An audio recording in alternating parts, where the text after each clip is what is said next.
All right. Welcome, everybody. Welcome, everybody. Welcome, It's 10 everybody. Paces, Monday night, February. You know where you're at. If you're here, your family, come on in. To the Hey, butter you know barn. what? You clearly... to the butter barn. You clearly know the most important rule of improv, which is not to stop talking. That's true. Indeed. That's Just true. keep going and going and Yes. going and going. Really, I don't mean this mean-spiritedly at all. It No. was extremely funny. But you said... February... You were like, Monday night, February, you know where you are. It was perfect. That's like Rick and Morty was built on that kind of verbal stumbling. Yeah, just saying shit. Because that's Saying what shit improv's into a really about. microphone. It's a stream, baby. Really, true improv is just the art of making the thing you say not an inside joke from a movie or something. Yeah, it's about being present in the moment, which is where we are tonight. In outer space. yes. A welcome place for me. How do you guys like it? I'm floating along. When Floating along like a wagon wheel. Poop. Yeah. It doesn't go nowhere. Kind of sticks with you, huh? Gotta bat it away. Don't like it. Let's go to Earth. Kirby's movie. Oh yeah, you gotta. That's why you gotta flush. Yep. Well, they have weird space toilets here. They just call them Yeah, toilets. Yeah, you know how it's right in space. They would. You know how a toilet goes. Yeah. What does a space toilet go, Travis? Gloop gloop gloop gloop gloop gloop. Oh, that's way friendlier than I imagined. How about you, Aaron? No, that's exactly right. He nailed it. Stavy? Oh, well, I'm going to tell you what I was going to say. My wrong answer was That's pretty close to a t-shirt cannon. Just like a That's exactly what solid I was aiming for. Just Escape pod jettison. Yeah. Like, it seals first, and then it just opens to Jettison. space hard. Ooh yeah. Better hope Same. that doesn't malfunction. Same.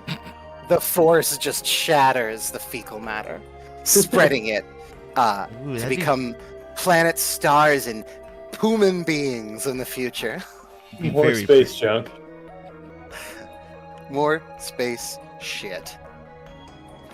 Yeah, I mean, since we're apparently out here in space, what's everybody wearing?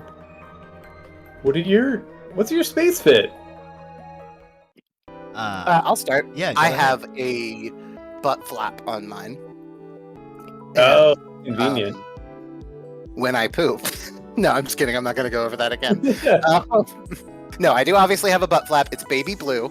And then my helmet is like a helmet, like a Spartan from Halo, where they have like a back and then a dome of glass. Somewhat astronaut-y, if anybody's played Halo and seen some of the alternate costumes you can do. And the back of it is covered in like red lip kisses, and the front is like rose gold one-way glass. Ooh. Oh, nice. Who's been kissing the back of your head? It's a decal. My Ah, brother-in-law made it. Nice. Brother-in-law Oh, kisses. Mm. Oh, brother-in-law. Thank you so much. What are you doing to my helmet? ooh, Baka. It's a decal. That's what I said. Oh, that's where I got it. Yeah. You're so smart. Okay. Travis, what are you wearing? I'm the only one that answered. I've been inspired lately. You hear about that show, Panty and Stocking? Is there anybody else involved? Garter belt. Okay. Is he like hosting it, or is he featured, or? They're all involved. It's mostly Panty and Stocking. So he's with Reese them. is there.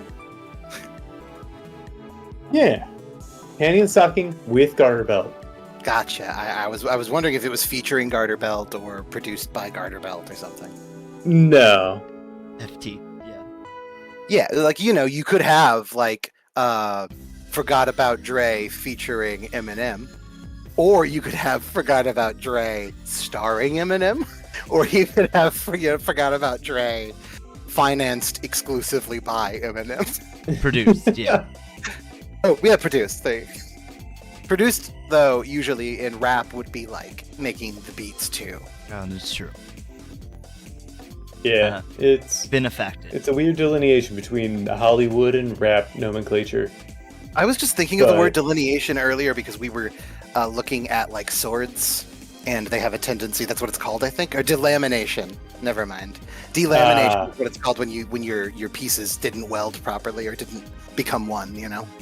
Delineation is when the sword splits into two swords. Yes, and then they are at such an angle that they would never meet for now on until eternity. Ideally. That's a fact. That's a little sword fact for you. Sword fact.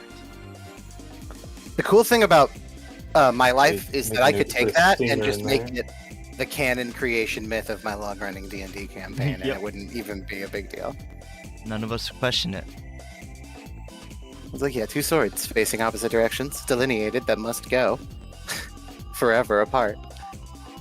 Well, Travis, you said that you were inspired.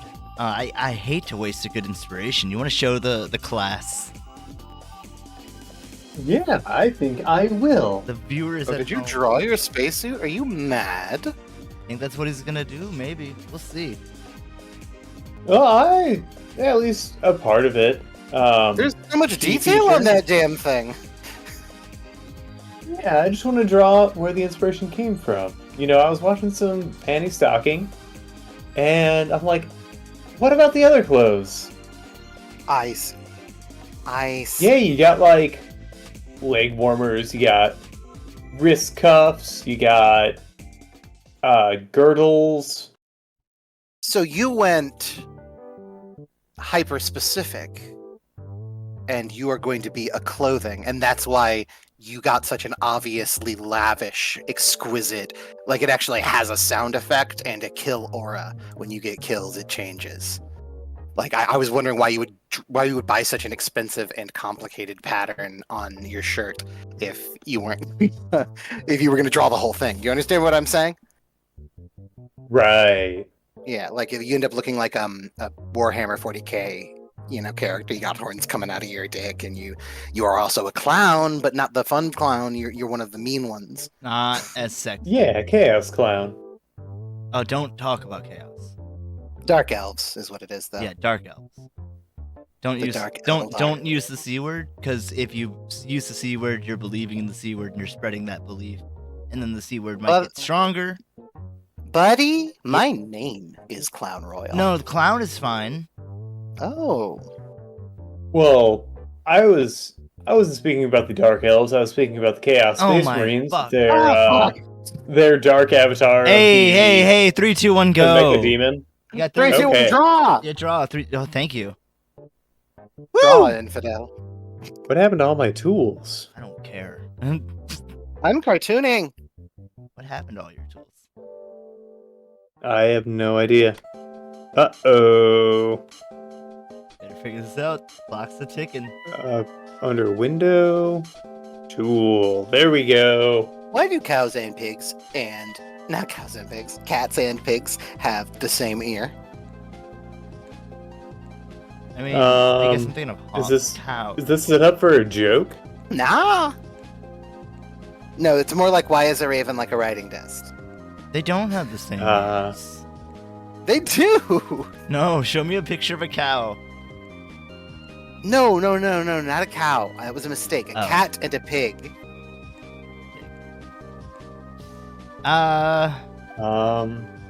They can be similar, yeah. I think maybe because they're animals, but also I There's see a some that are closer to E in dogs. both and an N in neither. They're animals. Damn. Well, don't I feel the fool? I don't like the way I'm being Oh, sorry. I can't stand being disrespected like this. Thanks for that. You're welcome. don't get the reference, but thank you anyway. We were playing a bunch of GTA Online recently, and Impotent Rage, the liberal superhero, who's like a John Kay style, super deformed, meaty cartoon. Of Oh, is that the mad. slot machine you were playing? Yeah. And when you lose on that slot machine in GTA Online, he says, "I can't stand being disrespected like this." That's all. It's my favorite one because he also goes, "Arrgh!" And sometimes if you when you pull it, I mean, not sometimes, every time when you pull it, it goes like do do do do do do do do do do do do do, which is pretty fun. I saw you playing a little bit of that one, and the Miami Vice knockoff. Oh yeah, I was just showing you the slot machines that had the most fun voice clips. I was a big fan of because I'm a big pinball person. So like slot machines are fun for me too. Like pinball came from slot machine sort of origins in a sense. Pachinko. Yeah, same as pachinko is now pinball used to be. That's why it was called pinball, because you would drop a ball into a flight of pins. And that's where nudging came in, actually. That's why people like argue. You will, if you get into the pinball community. I have some partners who are into nudging. Oh yeah? Did they nudge all night? Or were they like a part-time nudger? I mean, nudged up until they couldn't nudge no more. You're a part-time nudger and a full-time friend. It's what happens when you move the pinball machine. Not when you tilt it, because tilting is when you get a penalty for moving the pinball machine. But pinball machines, even to this day, are set to have certain spots to drain the ball straight down the back. And pros or even serious players encourage you to shove the machine a little bit to knock the ball off that course. It's like a serious hot form of a topic of discussion, though it's not like very MLG play accepted that like you shove them around. Like people in tournaments do it, and if they didn't do it, they might lose tournaments they would have otherwise won. You know. Mm-hmm. That's I've my always been pinball interested rant in that today. because I know some pinball machines allow like at least some tilting. Yeah, I mean, to be pedantic, tilting is when you get it wrong. Like tilt is the word that appears when you go too far. Like it's the penalty word. So that's why it's called nudging and not tilting. Gotcha. So ever since they invented the way they work, it's really cool. There's a magnetic, like a very slightly like operation level magnetic circle around a dangling from a wire like bearing, like a piece of metal, and like you can tighten or loosen the wobble on the stick that it's on, which will make it move more the more the machine itself is moved. So if you are, for example, not a pinball location, say you like for example, there's a Dippin' Dots nearby that has a great WrestleMania pinball machine, and they don't have, for example, a very forgiving nudge setting. They probably turned it all the way up. Like it probably tilts if you touch it at all. If they just even because knew it does do more wear and tear. It's sort of intended, but it does do more wear and tear. It's part of why generally they're on sliders and not like dug into the ground, because it's okay if you move the machine. It's supposed to be kind of a smooth motion. The idea is you slide the machine out from under the ball enough that it goes right instead of straight down or so on.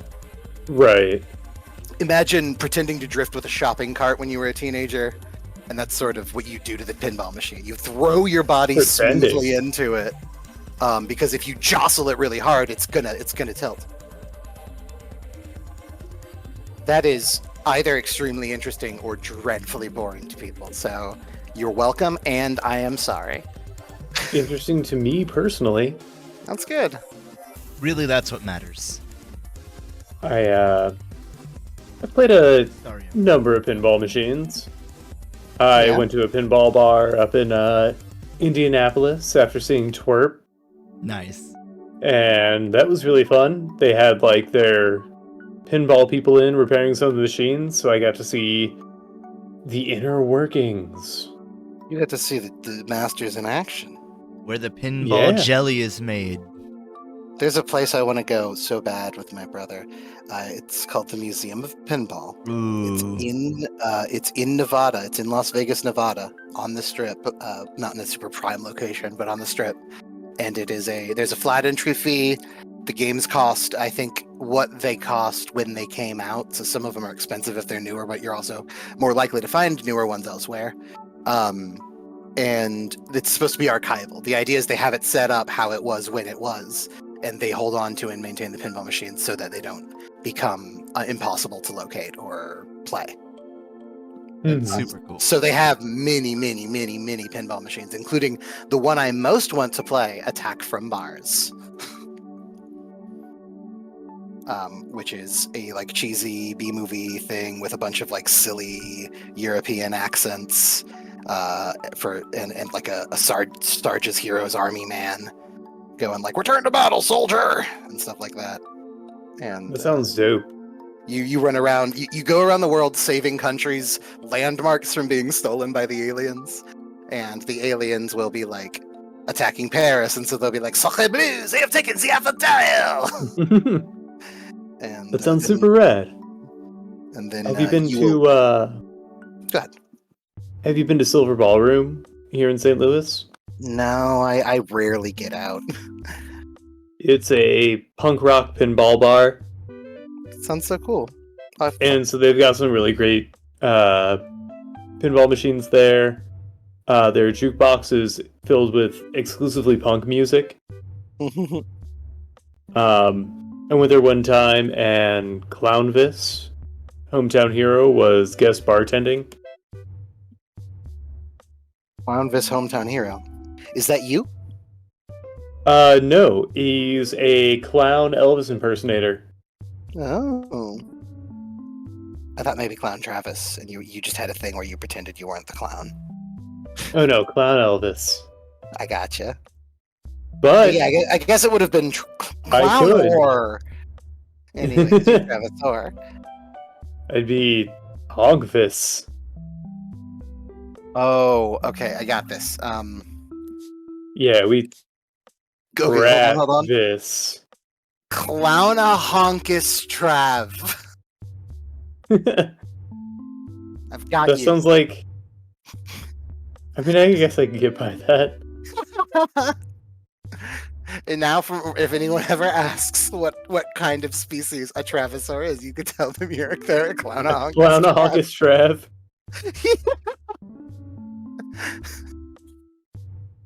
That's my gift to you. You can say those words without crediting me.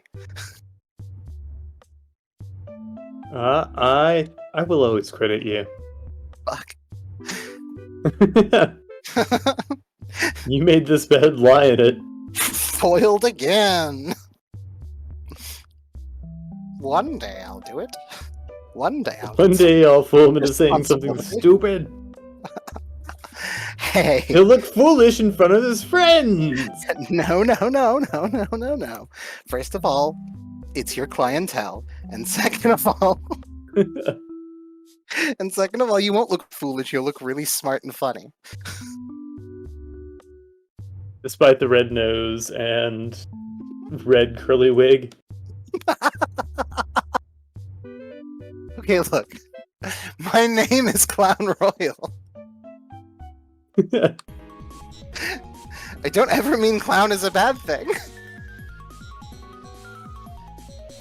Yeah, I feel like much in the way bad is good for the Addams Family, foolish is what all clowns strive for. I want to tell you a Space Station 13 story, if you want me to just... If you'll excuse me for the language autism all over you about Space Station 13. The game, I don't know how much you know about it, but it's like Nothing. everybody... It's a simulation game that's online. Every member of the crew has to be a real registered player. And one of the job everybody picks a job, you know. One of the jobs is assistant, which has no responsibilities at all. You're sort of required to listen to people socially, but that's it. And you sort of learn the game. It's extremely complicated. Like to light a cigarette, you have to take the box of cigarettes out of the whatever you got it from, put it in your inventory or keep it in your hand, use the other hand to take out a cigarette, put away the box, take the open hand to take out the lighter, and then light the cigarette, and then equip it to your face. It is extremely easy to dump out the cigarettes. Is it like drop the menu package. based, or is it? Yes, it's menu based. Like you are going equip box of cigarettes, left hand, use right hand, box of cigarettes. Now your right hand has a box of cigarettes. You drop the box of cigarettes, you grab the lighter you already have. You combine them so that you have a lit cigarette. You can put the lighter away at this point. And then you equip as like your helmet, the cigarette. Jeez. It's an And absurd so it's game. like everything that complicated. Yes. And it's extremely in depth. Like the electricity works on a system of wires that need to be consistently running or they will become broken in the ways that the simulation simulates. I know that that's sort of redundant there, but anyway, one of the jobs is clown. And I've never really done it because it's like the most possible pressure you can imagine. It is Anyway, I want to tell you what happened Oh to yeah, me. not like the engineer who has to keep the engines running your whole time in space.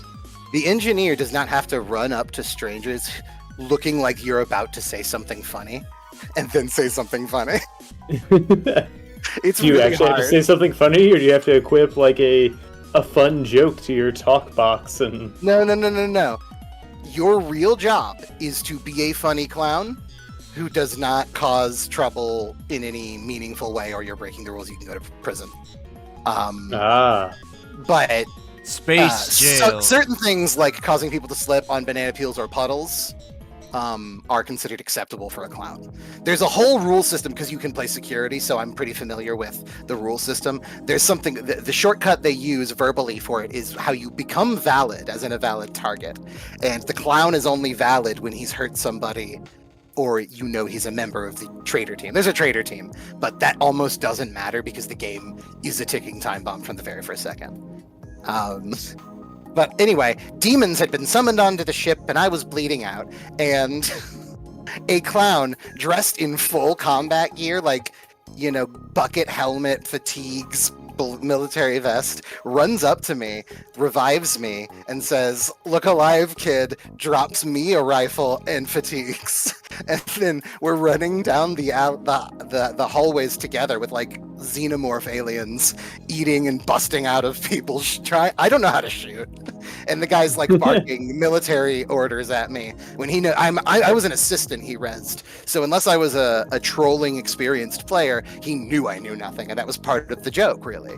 And it was a really memorable social experience because the guy wanted to make me laugh. He wanted to create that fun moment for me as the whole thing went to shit. How did it that's end? What fantastic. happened? That's a good bit. I just want to know. Oh, I died.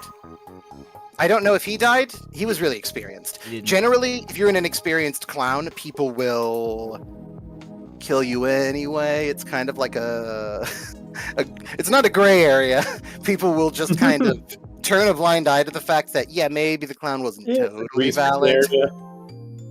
And before I get off of Space Station 13, I want to say mime is another role. It's the same as clown in that you're just there to entertain people, but if you ever speak out loud, you're considered valid. You can just get killed.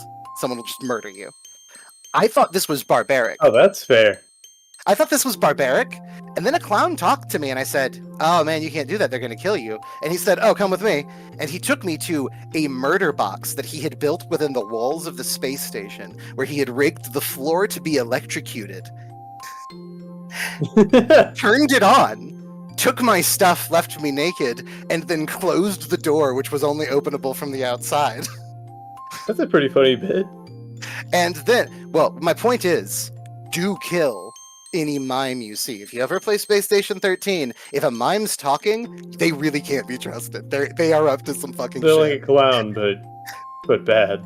It's a clown that wants to troll because they're not doing the thing.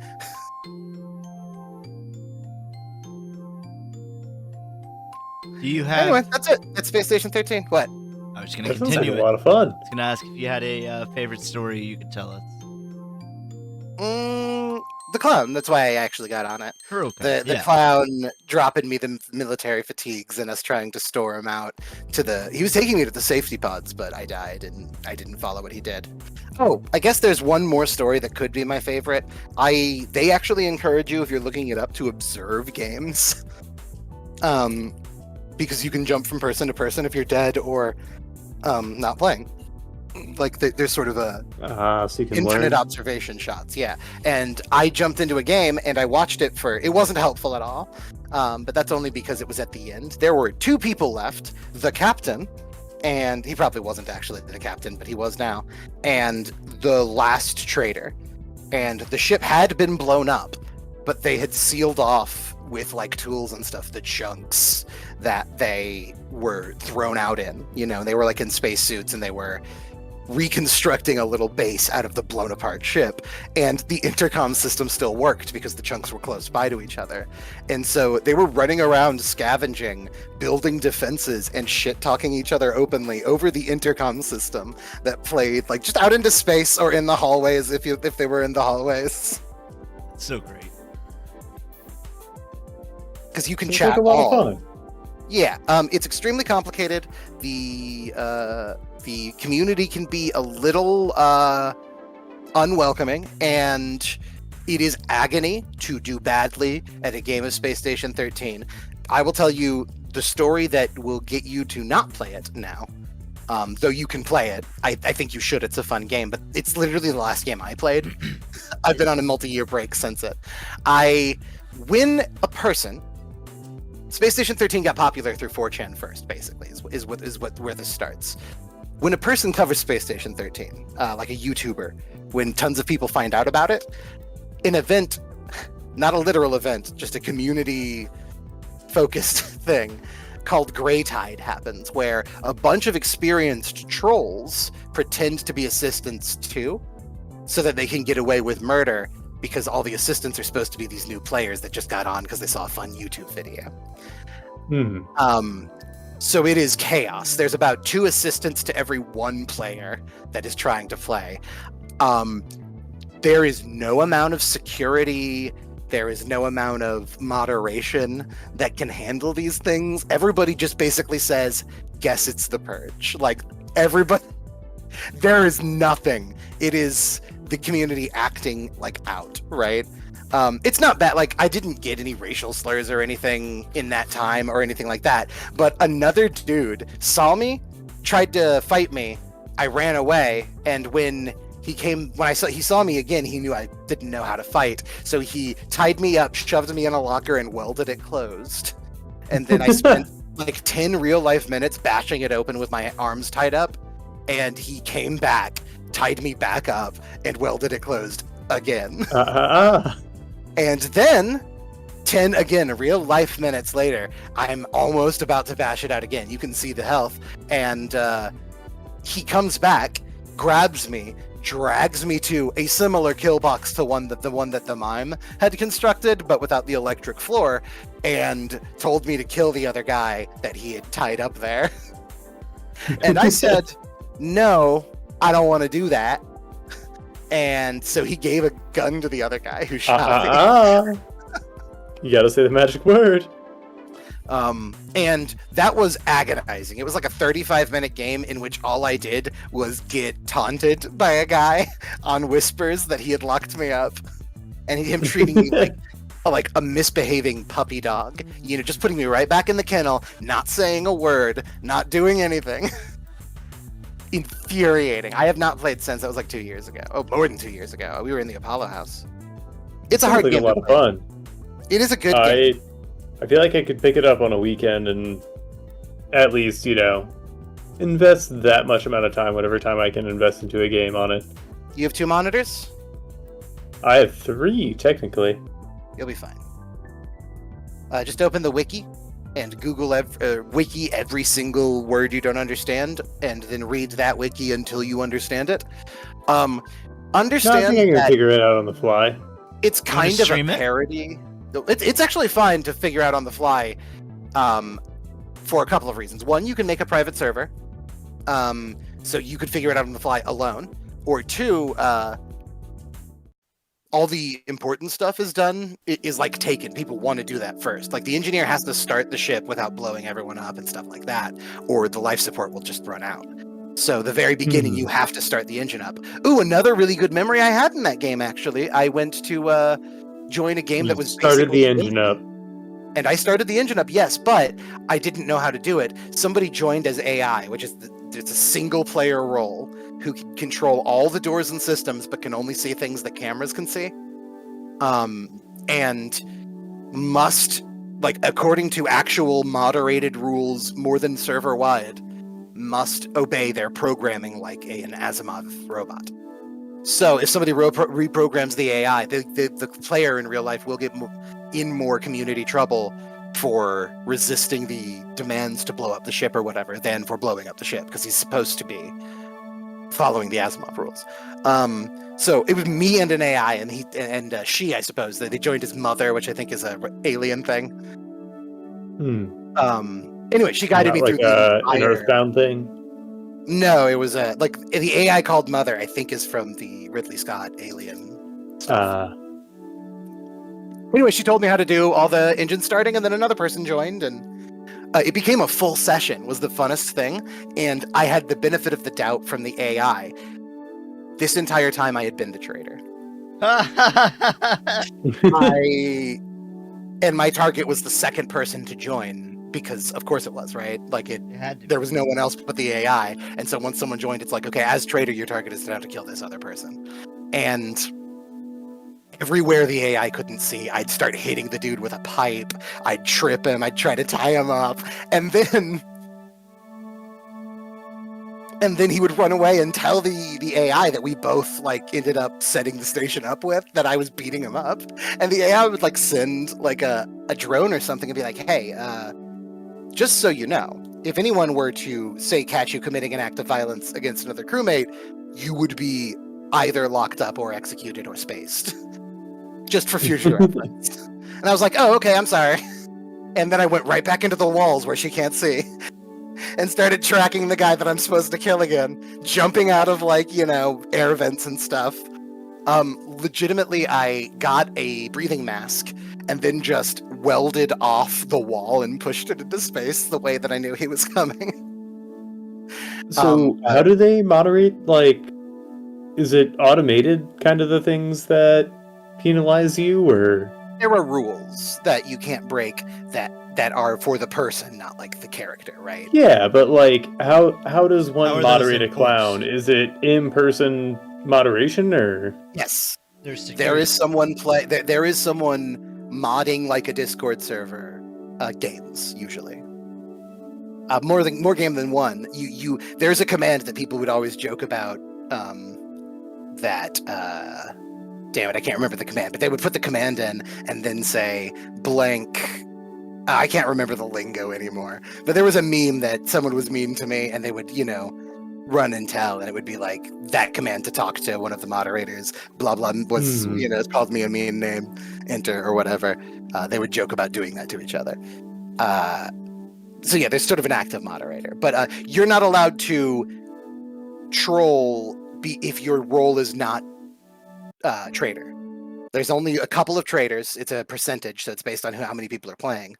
But if you're a good member of the good team, you have to obey all of the laws, depending on how strict the server is. Some of the servers are like, if you break laws as a good player in any way, shape, or form, we may ban you, depending on the...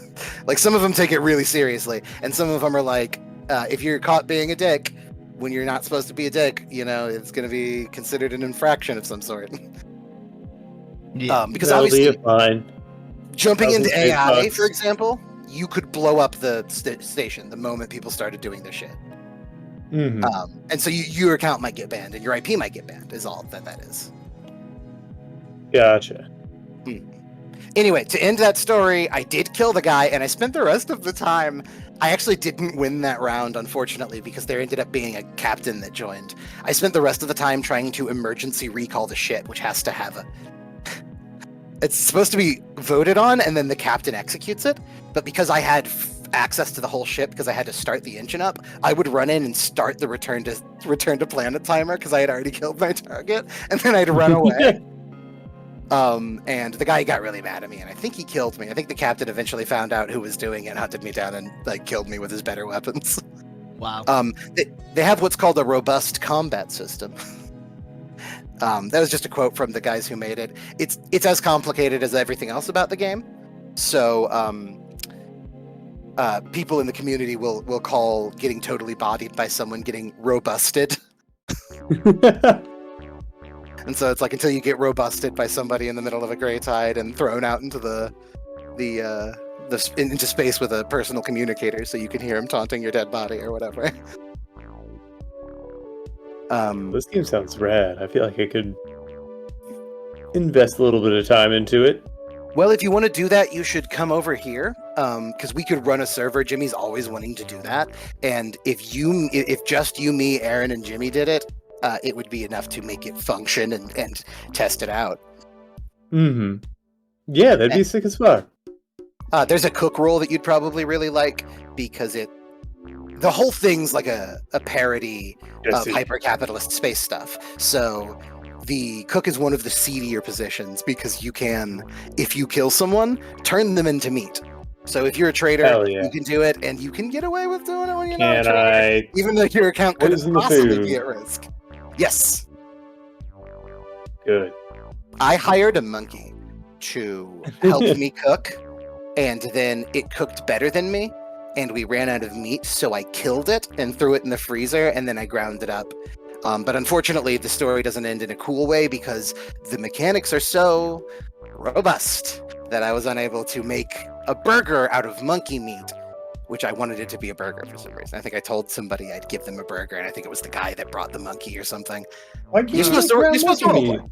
You do that in real life. No, I had ground monkey meat. I was doing something wrong. I wasn't making the burger correct. Yeah, I was making... You gotta turn it into a ball, and then you gotta squish it down with a spatula, smash burger style. Now, exactly. It could be anything. When you're messing with the meat, does it say monkey meat? Yeah. I was hoping you could get the guy's help. If it didn't say monkey meat, I mean, it doesn't say monkey meat when it's finished. Like, it doesn't say monkey meat burger, but it does say meat, horse meat, human meat, monkey meat, etc. until it's made into food. Right. And so I was honestly, though I was RPing that I was jealous of the superior cooking monkey because I could not cook. The real reason was I did not know how. I wanted to simulate murdering and covering up a murder as a chef because it's a skill you need. You can just be assigned trader. Like, you don't have to. You can say you strongly prefer not to, but if they're rolling it and everyone says that, then you're trader. Or you can be, Yeah. But it's really hard. Making bread, extremely hard. Making hamburgers, the easiest thing you can do. I did never figure it out. I killed a monkey, though. Covered the entire kitchen and myself and the freezer in its blood because I killed the monkey poorly due to the combat system being so robust. It sounds like one step... Robusted. Yep. Robusted in the walk-in. Robusted that monkey. And time. That is time. Actually looks pretty finished too, dude. Thank you. That's a nice, smashed out, finished product. I love the swag. Yeah. Got a real JoJo pose. Yeah. So this is Choker. I was wondering if she was going to be Choker or like Arm Sock. Either Choker or Fishnets, but I wanted to go with Choker. Because it fits a vibe that neither Penny nor Stocking really hit. Right, because kind of based it off of like, or is it Panty? The goth one is Stocking is and then Panty is more red, like cocktail dress. Yeah, she's like a lounge style 90s alt aesthetic. Well, yeah, Stocking doesn't look like she'd kick your ass and spit on you, and that's one of the things people liked about like girls in the grunge and punk scene at the time. Yeah, and I've always wanted that to happen. I've never been huge on 90s fashion choices, but one of the things is, always stood out to me was like tank tops and like big old cargo pants. Yeah, they're sick. I like 90s. I will say, Oh, damn it. I had a joke. Don't worry. I forgot it. Every time people rip on 90s fashion, I think of Jeff Hardy's arm socks. Well, 90s fashion had a lot of really bad choices. Like, I think every fashion decade or year or whatever. oh, does. absolutely. It's whatever filters through. Like, grunge obviously came from the 90s. But like You've done yourself an immense disservice by drawing this badass chick inspired by the style that you're attempting to now say is bad. I'm not saying this particular style. I'm saying there were some pretty not so great styles that came out of the 90s. Wolf pants? A lot of it was white people braids. Yeah, I mean, those have been around a long time, but I know what you're talking about. Like, you had surfers, and you had runners, and you had, yeah. With the beads and everything. Yes, that's because, surfing and a broad sort of, not to get too theory-brained on you here, Orientalist understanding of, like, every Pacific Island culture at once was sort of adopted into surfing, which was also skateboarding, sort of. Yeah, extreme sports, baby. I remember. You just invert the colors on a skateboarder, and their yellow hair becomes blue, and their bright clothes become a surfer. Their bright clothes become dark, and somehow also and their wheels become white. Oh, I know, one nipple ring, and not on the gay nipple, because this is the 90s. No, we're not in the 90s. One straight nipple, one gay nipple. I forgot. We're not in the 90s. This is outer space. Yeah. Whoa. There's no time out here. I guess I'm bi because I didn't get any of my nipples pierced, and so they're in equilibrium. Yep. As God intended. Travis, I'm gonna give you 8,500 points. Woo! That's a good start. I'm eligible for points. Clown X Royal, please. Did you do the prompt? Nope. That's fair, though. That's a good point. Well, we have another prompt coming up. Damn it, I was really hoping for some honesty points there. Nope. I was shooting the Wild West actively. I appreciate it. But now we know that you won them. I have to own that entirely. Own that Brennan Lee Mulligan energy I sometimes bring. People love that dude, and if there's one thing I have in common with him, it's like, here I am. Give me the advantage, please. I'd like to win this game. Full confidence, full honesty. Can't lose. Can't lose. Well, I'm not about to fucking draw the next prompt either. I'm not gonna lie. Aw, that's a shame. Okay. Well, that means I don't have to come up with another thing. You and I, Clown, have been watching Steven Universe recently. And I thought, what better way to, I don't know, talk about that than to have Travis draw a gem. I don't know how you would explain that. You guys can probably explain what I mean by a gem. You mean a Steven Universe gem? Yes. One of the crystal gems are a personified gem. Right. Yeah. They are one gender rock people from space that like to eat up planets and turn them into rock people for space. Yeah. The crystal gems are a bunch of the gay ones that decided that they wanted to do stuff that the crystals that weren't gems considered degenerate. That's about the shape of it, in a general sense. Like, one of the main characters is, like, a fusion, you know? It's one of the big things in it. And, that's considered, like, perverse. Yeah. That's why I said, and a bunch of the gay ones. Because the crystal gems are just a bunch of the gay-coded, outsider gems, you know? True. Yeah, and the space gems have a very strict, like, caste system. Yeah. It's a fun show. It's made for kids. It actually is a really fun show for kids. I completely agree with Rebecca that. Sugar does great work, and the music. Mwah. Oh, yeah. Oh, yeah, I cried a lot in a recent episode, but we shouldn't talk too much about it because Aaron and I are watching it hardcore. That's right, So, daily. Stabby. I usually say Stabby, but It's whatever. So Travis, I want you to draw me a new gym, and I've sent you some pictures of that gym. It's called Bumblebee Jasper. It's got some special quirks about it and looks really cool. Ooh. The pictures I got was a progression of someone cutting it and shaping it into a 20-sided die. That's really pretty. Very.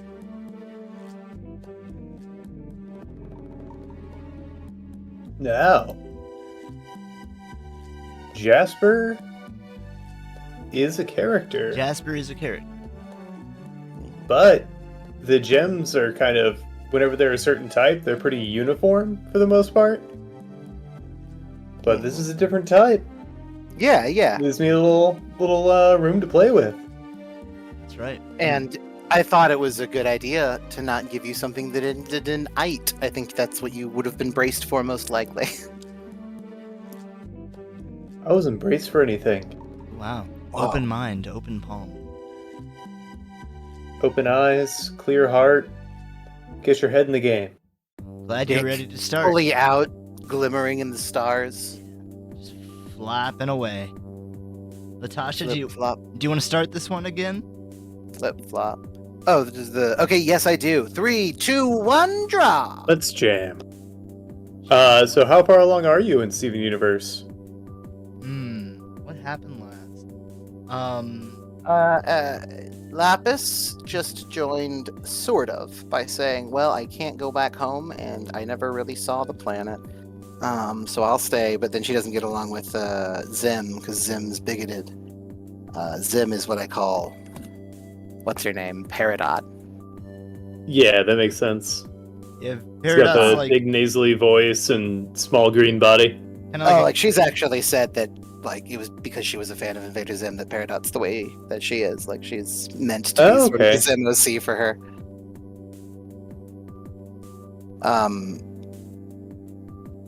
I don't remember what I was saying. Oh, there's some really good nuanced stuff. I mean, the show got sort of a weird reputation for a bit, just because, like, some of the weirdest,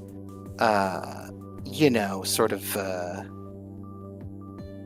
drama mongers on Twitter and stuff had a lot of things to say. And it got controversial, of course. There were, like, a bunch of fandom things, which always irritates me. I tried my hardest when Undertale came out, because I got a demo for it, and I bought the game then and there. I happened to have $10.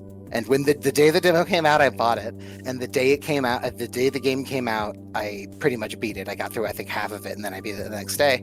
And I was, like, begging people to play it before it got really popular with people they didn't respect and wouldn't want to play it. I even specifically warned them, like, someone on YouTube is going to expose this to people you don't like, and you're never going to play it. Yeah, we were living together at the time. And I played some of it.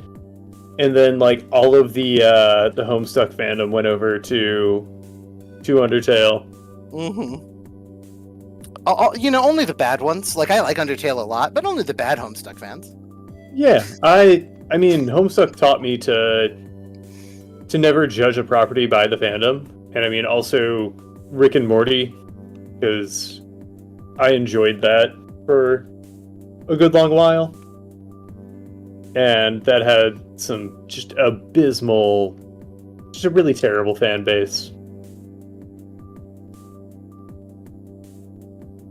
But it's always like the loud ones causing trouble because the pleasant ones who enjoy a thing aren't out there screaming about it.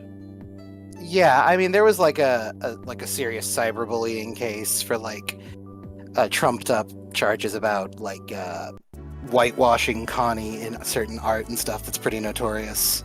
Like, her nose wasn't big enough or something, and she wasn't dark enough or something. But the thing is, in fandom, accepted representations can get so severe sometimes that, like, they feel it says a lot about you if you're not making this character blacker than the character is in the show, because we know that that's how the character really should look.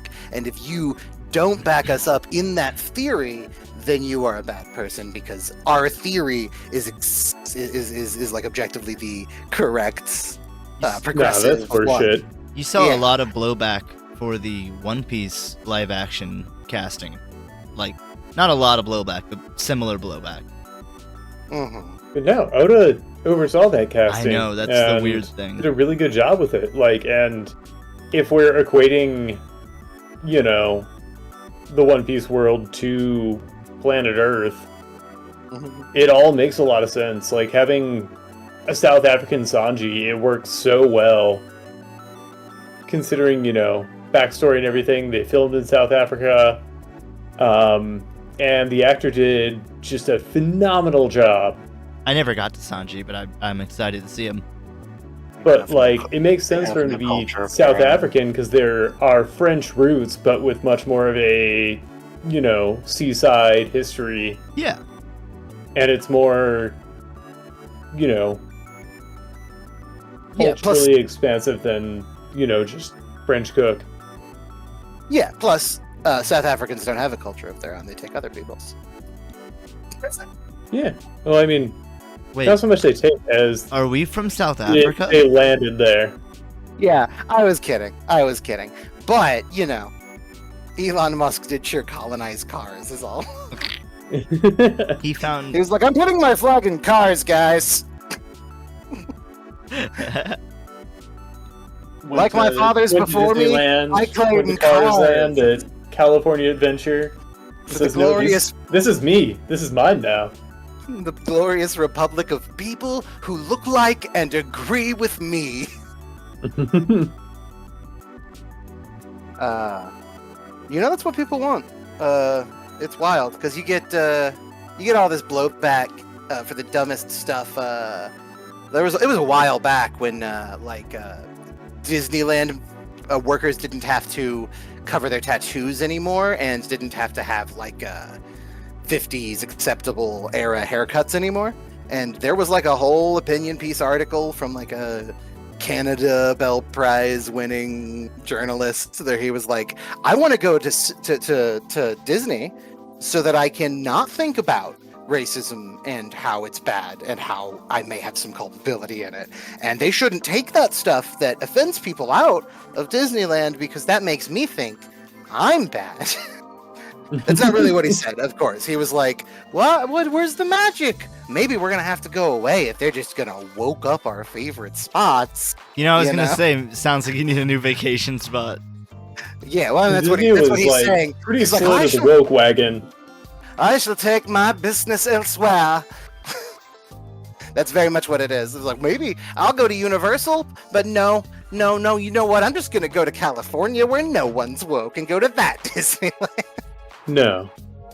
Universal, they got Minions. Minions is super woke. Yeah. I think they sleep more than the average mascot character. So I couldn't call them especially woke. Gonna have to go to Nintendo Land. They're one of the sleepiest ones. I do actually want to go to Nintendo Land. So- I'm paying the money they charge for Nintendo Land to go to Nintendo Land. I haven't actually seen the Minions movie, but apparently they follow, the baddest person around. So apparently in the Minions movie, they work for Genghis Khan, they work for, these big, Mm-hmm. monsters in history. Uh-huh. But conveniently, they were frozen in ice during the 1930s and 40s. Yes, well, they weren't going to survive Captain America. That's fair. They went and got Cap so that they could start following the nastiest boys again. Because Cap comes around, I think he punched that mustache right off whatever Schmadolf's names was, and then God bless, and everybody got to eat again, and then the Minions came back, and I think Cap went back into an iceberg, or he went to a CGI old factory, or He got the Minions treatment. Oh my God! Were you keeping up with Marvel when all the big guys were retiring and stuff, and they were passing it on, like the Endgame stuff? Like the movies or Yeah, comics? where he was old, and he's like, I'm gonna stay old. Yeah, Imagine if he came back a minion Babadoo. and he was like, "Ba, ba, ba, I got ba, ba. multiverse. Shilba Yuba. Yusa, Captain America now." Bah! Vibranium, ba ba ba ba. Ba, ba, ba, ba, ba. Exactly. That would have been awesome. And then there's like a whole MCU that's just Minions cinematic universe. Fuck. It's genius. The MCU should leave Disney, right? Take Disney and minus the MCU. Hold on, I'm sketching this out. Yeah, sketch it out. Get some points. And then you want the result. What do you do with the result? Do you write it down or is it like a letter? It's deductible. What? Tax deductible. Like taxes. Okay, I'm gonna put an X for the result of Disney minus MCU, right? I'm following Well, you. it'd be Y, unless you already have like. It- unless hold it's on, the hold only on, hold on. variable It could- in the equation. It could be It C. should be the only variable. It could be C. Oh, okay. It should be the only variable because it's Shouldn't- Disney minus MCU plus all other M properties. Muppets, mutants, Magic? the Munsters, Magic the Gathering, Yeah. just the M cinematic universe. Wait, Marvel. plus What about Marvel? M. Well, yeah, Marvel stays. That's what I'm saying. The Marvel Cinematic Universe leaves, kicks off the Arvel, Yeah. like WWF did. They got the F out. You get a kick off the Marvel. Do you remember Um, Monkey Man? Or not Monkey yes, Man, I just do. do you remember Monkey? Yeah, Monkey Man. Oh, was He it? was Or are you talking about Monkey from Dexter's Lab? Yeah, Monkey. Both of We them. can have both. Yeah. This is perfect. You remember that band? The Monkeys. Yep. Yep, Monkeys. My Cinematic Chemical Universe. Romance. Yeah. Came a time when every starfall brought to you tears again. We are so very far from you. That's not right. We are. Put up a bandana.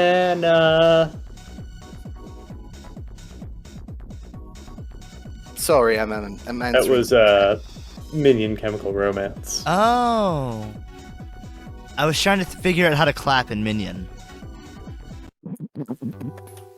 Badango. Badongo. Dango. Badongo. Bling, I was telling Aaron Bling blong. that Bought me a banana. he moderates, sometimes as part of his job, and somebody was being disrespectful, and I was telling him I would have just been like bing bong, and I would have muted him. Not like for a long time. Bing bong, Long who's that? and then I saw it. Yeah, bing bong. They're like, you're not going to do shit, and I'd be like, bing bong. And then if they came back and said it started shit again, I'd do it in monotype. Capital B space, capital I space, capital N space, capital G space, Bing space, bong. space, capital B space, capital O space. Eventually, you gotta bust out the Zolgo generator. Yep, bing bong. Like, this one I sold my soul for. Is that like the then creepy just cryptic text generator? Yeah. And then just post like an extremely long-winded and sincere response to somebody, like if I fucked up, like for the first, like just only saying "bing bong" to pieces of shit for a while. And someone's like, "Hey, actually, you misread that," and I was like, "Oh yeah, that's my bad day. We have a lot to go over, and sometimes it can be too much to take on all at once." And somebody said, "Will inevitably be like, well, why don't you ever respond to me?" And I will say "bing bong" and mute them for 5 minutes.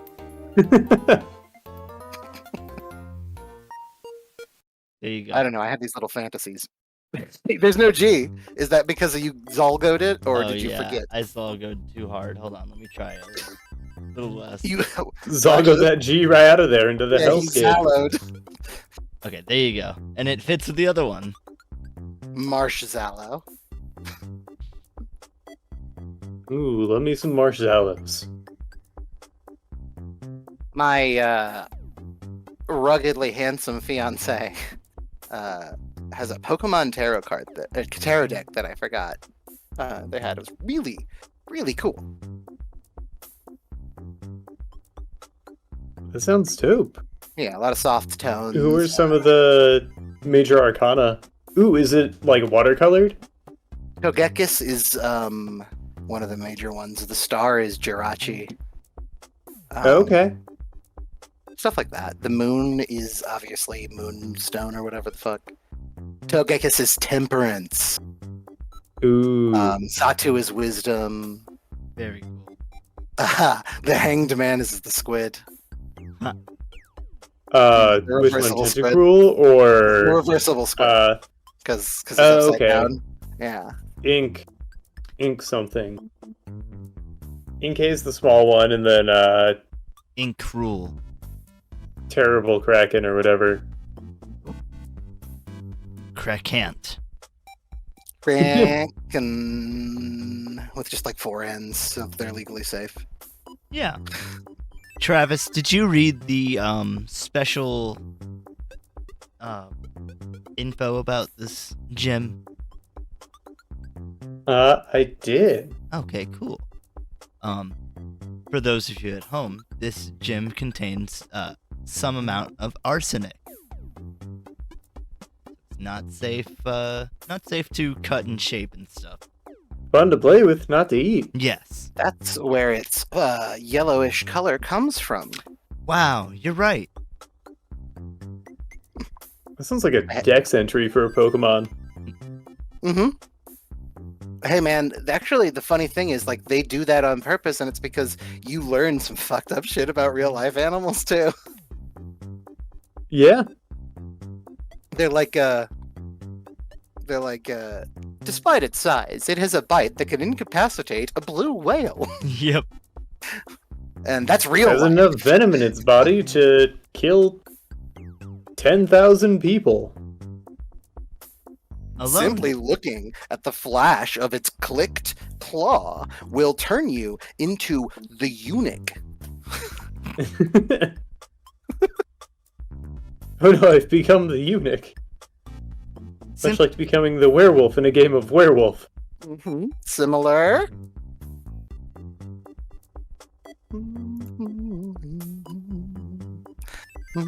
Many people You know, of the upper echelon like to have this Pokemon, despite not knowing that its aura corrupts them and makes them vote Republican. What, Gimme Ghoul, I assume? Sure. Magul. Whatever is Gimmighoul the gold one? Yeah. Yep. Not the one that looks Jamaican though. Not That one, there's something about it I don't trust. That's, See, that makes is sense. that Gimme Go? Yeah, a Gimme Cinnamon Stick. He looks like the Cinnamon Stick actually to me from Applejacks back when Here You Come I Am Cinnamon. Here I come, I am Gimme Go. Yeah, well, it's Gimme Grandma Grouch is. Oh, not Grandma Grouch. Sounds like a Get out of here. Grouch or no grabbing. sounds like a cookie brand. Goldengo. Is it Golden Go. That's where I get- Goldengo. They I have the think, like- best fries. I don't even know. Fandango, maybe? Fandango. The dance. Scaramouche. And you do the Vandangong. Probably not great audio, but hey. Welcome to the club. Welcome to the club. Vicky Volt and Lightning, very, very frightening. Cosmo Wanda.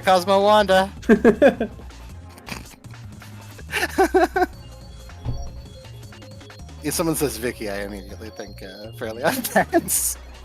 Oh, I was trying to do Pokemon names based off of the lyrics, but I couldn't think of anything for Galileo. Which I know there's one there. It's Pidgeotto.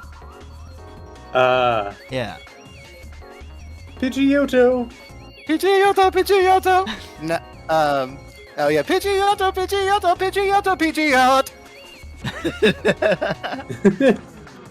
And then a Pokemon that goes ba ba ba ba. So 4-syllable Pokemon name that would go great after that. That push. Magnifico.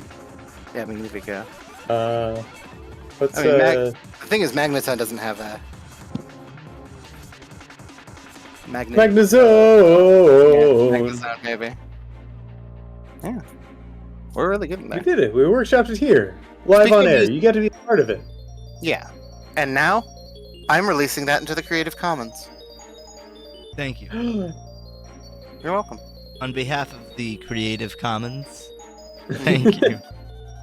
The Creative Commons licensing board. Creative Commons. Who owns all of the patents in the Creative Commons? And that's Clown right here, clearly. Oh, yeah. Hey, you know what I really liked about Fallout 4? That was the name of the, not Creative Commons, but the Commons was the name of the, like, strip that sort of still functioned, even though it was really dangerous. Yeah. I liked that. It just sounds good. 4 had a They really also call fun it world. the Commonwealth, yeah, in 4, which is fun. Yeah, it got a lot of hate, and I didn't understand that. I had a lot of fun with it. Unless you're Obsidian, you cannot do anything but remake Fallout New Vegas for most Fallout fans. They're just gonna be unhappy unless you beat for beat, without any improvements. Remake Fallout New Vegas plus mods, whatever their favorite mod list is. I didn't like that the dialogue had you just choose like an approximation of what you're gonna say. Oh, yeah. I hate that. I loathe it had the Mass that. Effect dialogue. You could not progress side quests while being an asshole. Like, the only way to be cruel was to say, get the fuck out of my face, I'm not gonna help you, I hope they're double dead. Or, yes, I would love to help you, children in danger really sets me off, man. You know, those are the only options where, like, I hope your daughter died! Or, good golly gosh, children, we better hurry! You do that and then fuck them over. Yeah, so I have One to of the things I love dialogue about, and pretend I'm hearing something, or I'm saying something in character. I think Baldur's Gate did exceptionally well. Yeah, I want to do a Their run where dialogue we... options are very one-to-one, and You know what you're saying in Baldur's Gate. Yeah. And it feels really good, and they give you a lot of options, especially more options based on your class, race, and experience. And party. Yeah, it's really neat. They want you really up in there. And yeah, and your party gives you an idea of what you would be saying, thinking, and feeling if you were one of those characters too, which is interesting. Mm-hmm. And of course, any character can romance any character. Yeah, and they just had the Valentine's update, so everybody kisses different. It blew my mind, legitimately, like totally, when I realized, wait a second, you can ship the side characters with each other now because you can play them. They are geniuses. Yeah. Like, just the money you're gonna get from the fact that you can be Shadowheart and make her kiss Asterion because they're the real ones, you know. Can I do that while OTP. not having one of them be my main characters? I don't think so. Aww. Maybe. No. It has to be your main character, That's a shame. unfortunately. But it's something to focus on, especially because there are some dialogue choices you get as the main dialogue that are just brackets Lae'zel or whatever. Yeah. I accidentally played Lae'zel when we got to the bridge and met the Gith the first time. I've done that on purpose. And it's pretty neat. It's pretty neat. There's definitely a lot of things you can do, and I think having her talk to them is better than any other option. And I think they want you doing that kind of thing sometimes, you know? Yeah, I usually just, if I know that someone, I'll take someone along that is tied to the quest objective that I'm doing, and then have them take the lead into that scene.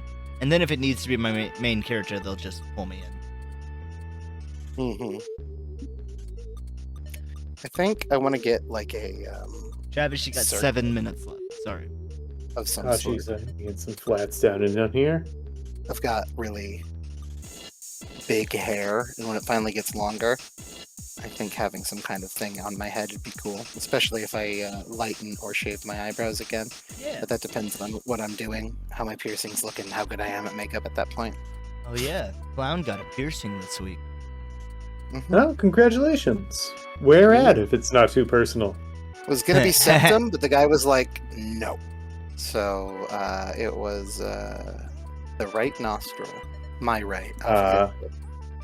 Yeah, if you don't have experience with piercings. Septum, there's a lot of nerves that run through the septum, and That's I've not seen it. I got people a fucked up septum. on multiple occasions pass out from the piercing itself. Yikes. Yeah.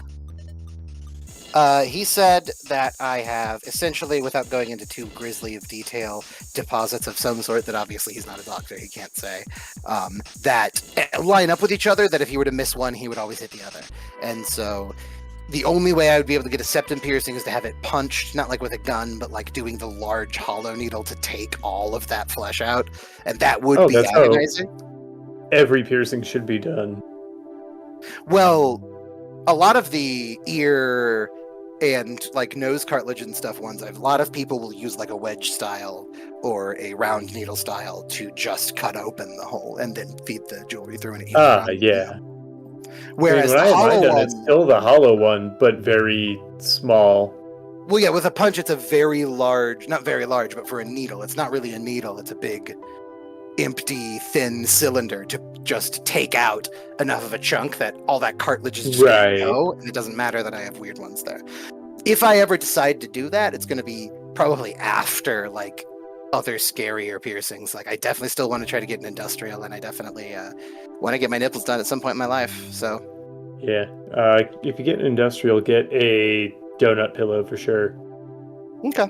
Get a big one, because you're not going to be able to sleep on that ear. I don't know if you're a side sleeper at all, but... I'm a everything sleeper, so I understand. But I got both my ears done, and that was also agonizing. Yeah, whenever I got my upper cartilage done,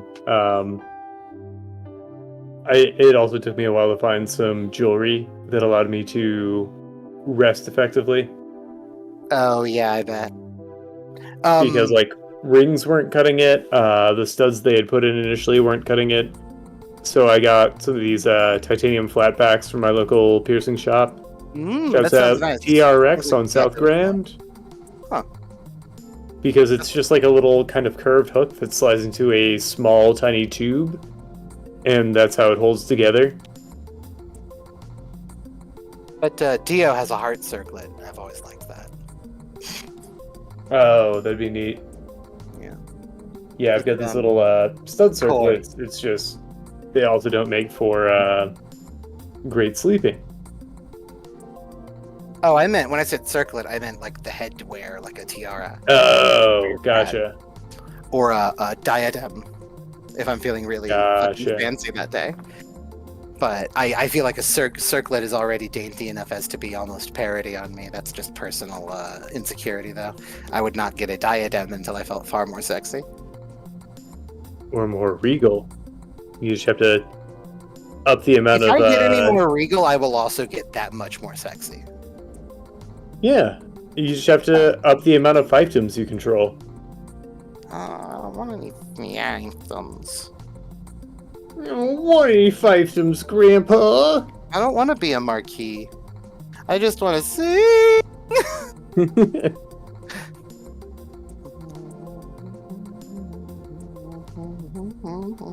Yeah. Yeah. Yeah. Yeah. Yeah. The grunge bard. I love this photo. I drew the best photo. I don't know. Yeah. I'm toiling away over here. Those fighting words. Mine's better. What are we drawing? You know where you're at. You're here in 10 paces, baby. We're drawing a No. gem. I'm in outer we're space. drawing Oh yeah, the Bumblebee Tuna gem. Yeah. Bumblebee tuna. Okay, I'll make this drawing the gem so that I get points. Right, I guess that means I have to How start. does that sound sharp? I gotta start making you a slot.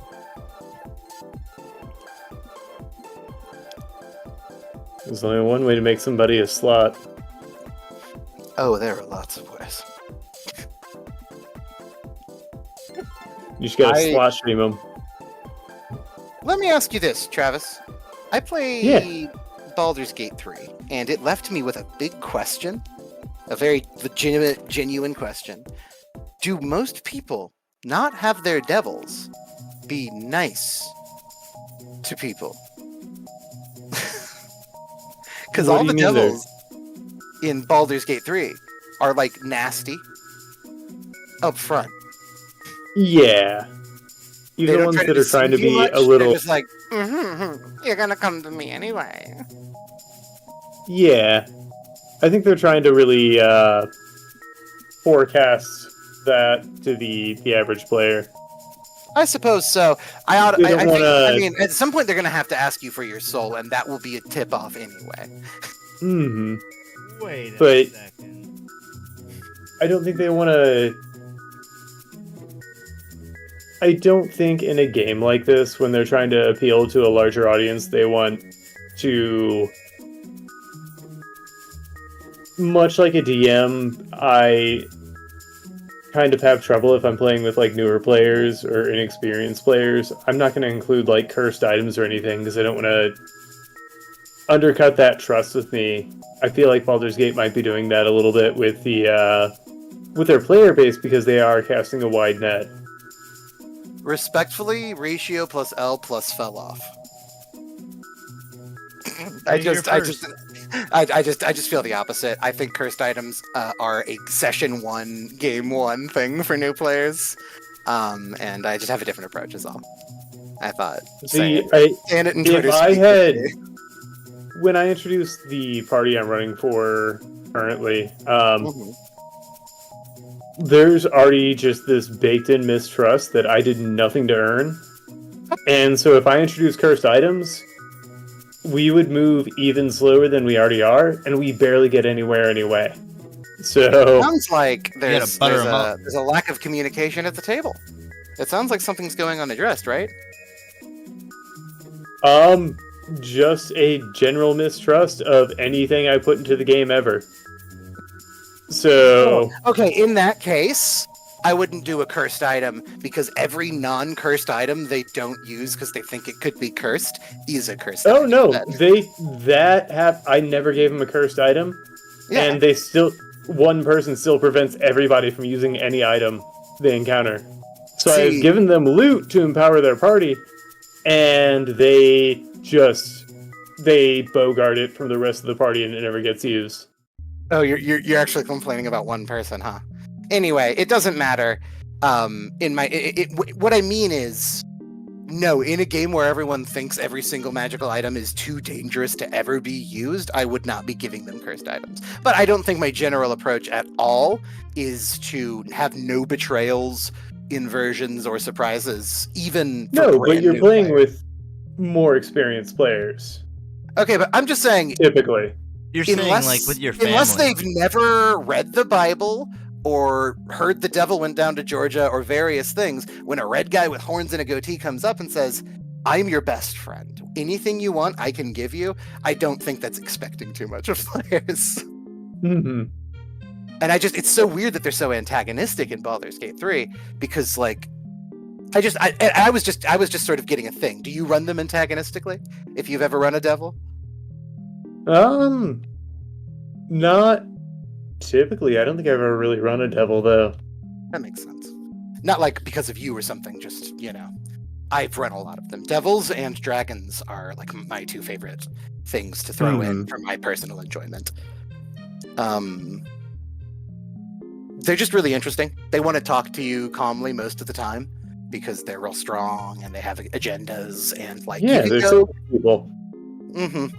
You can do almost anything with an element like that in a story, especially if your players prefer more open-ended narrative. And you're just like, okay, then there is a dragon. All of your characters want stuff. What's up? But that is when you really trust not only the individual players, but the players as a table and a team. Until then, you can't be like, you guys want stuff, and you've heard there is a guy here and a guy here. What do you do? Even that's a little bit too much if they're not gelling right. And then you just do railroad. Honestly, if you're ever getting resistance, if you're ever getting slowdown, just start railroading them until they not complain, but until you feel like they want to slow down again. Just go, all right, then we go really fast. We're gonna speed this up. Give me one survival check, and then that's 40 days and 40 nights of travel. Oh yeah, I never put them through like a full traveling counter. Yeah, I do all the time. And I don't think you're a bad DM. I've played with you and I always have fun. I just I DM so differently. Because I love travel. I'm going to include even more pointless travel in the next major campaign we do. Yeah, I mean, Wow. it has fun RPG elements, but it's not for everybody. Get to the table for it. Yeah. Well, no, D&D is not like one thing for sure. But you know, if there is a sense that is counterproductive, that they're trying to outfox you and beat you, I think it's worth having a conversation in terms of saying flat out with enough honesty that it's sort of a breach of etiquette for me as a DM. It seems like you guys don't trust any of this. And let me tell you, maybe 30% of people or stuff are going to be dangerous or evil. Like, lots of stuff's just good. Like, I would just be laying it out to them at a certain point. Good, or at the very least neutral. I have often gone Yeah. like, okay, wait. Let me try to explain this in a completely different way, because you guys seem to be on a totally different page than me. Have you seen Shrek or something, you know? You know how there's the guy who's like Tuma Lord? Well, that kind of guy. That's when I've broken down. And I I'm like, need to be just need more this upfront, I suppose, because like I didn't want to show my hand too much because I wanted there to be some mystique, some mystery behind it. But I guess that is the reason I'm in the situation I'm in. One of the reasons there's so many successful comedy shows of actual plays because of that tension change of being able to say, ha ha ha, yeah, we farted on that goblin because we non-lethally attacked him when he tried to loot us, and we all farted on him, and now he smells like 5 different people's farts. And then the next thing they do is wake up in the morning and go to like the holy city of gold, and they've never seen such a beautiful thing in their life, and you know, roll wisdom to see if you're brought to tears because there is a illusion on this place or whatever the fuck, you know. And that whiplash is actually a really good servant to you a lot of the time. It's good to remind your players that you are, in a sense, to bring it to psychedelics, the trip, and they are only going to hurt themselves and you by resisting you. Like, that sounds so intense. Like I've said many times, I feel like I sound like such a no-fun asshole as a DM when I talk about it, but I know I'm actually really good at it, and people always enjoy playing my games. But, like, when I talk to people, I'm like, that's unacceptable. Did you give them a spanking in front of everyone? I get, like, my first ever game of Dungeons and Dragons, my older brother corrected me on the rules, and I said, if you want me to run this, I can't have you second guessing things because I will just like cry and quit. And that's sort of been my philosophy with DMing ever since, is like, okay, let's put it all on the table. You're here to have fun, I'm here to have fun, you know? Yeah. And yeah, playing with, I mean, depending on the rules, playing with rules misers can suck. There are it can run the times. game to a halt.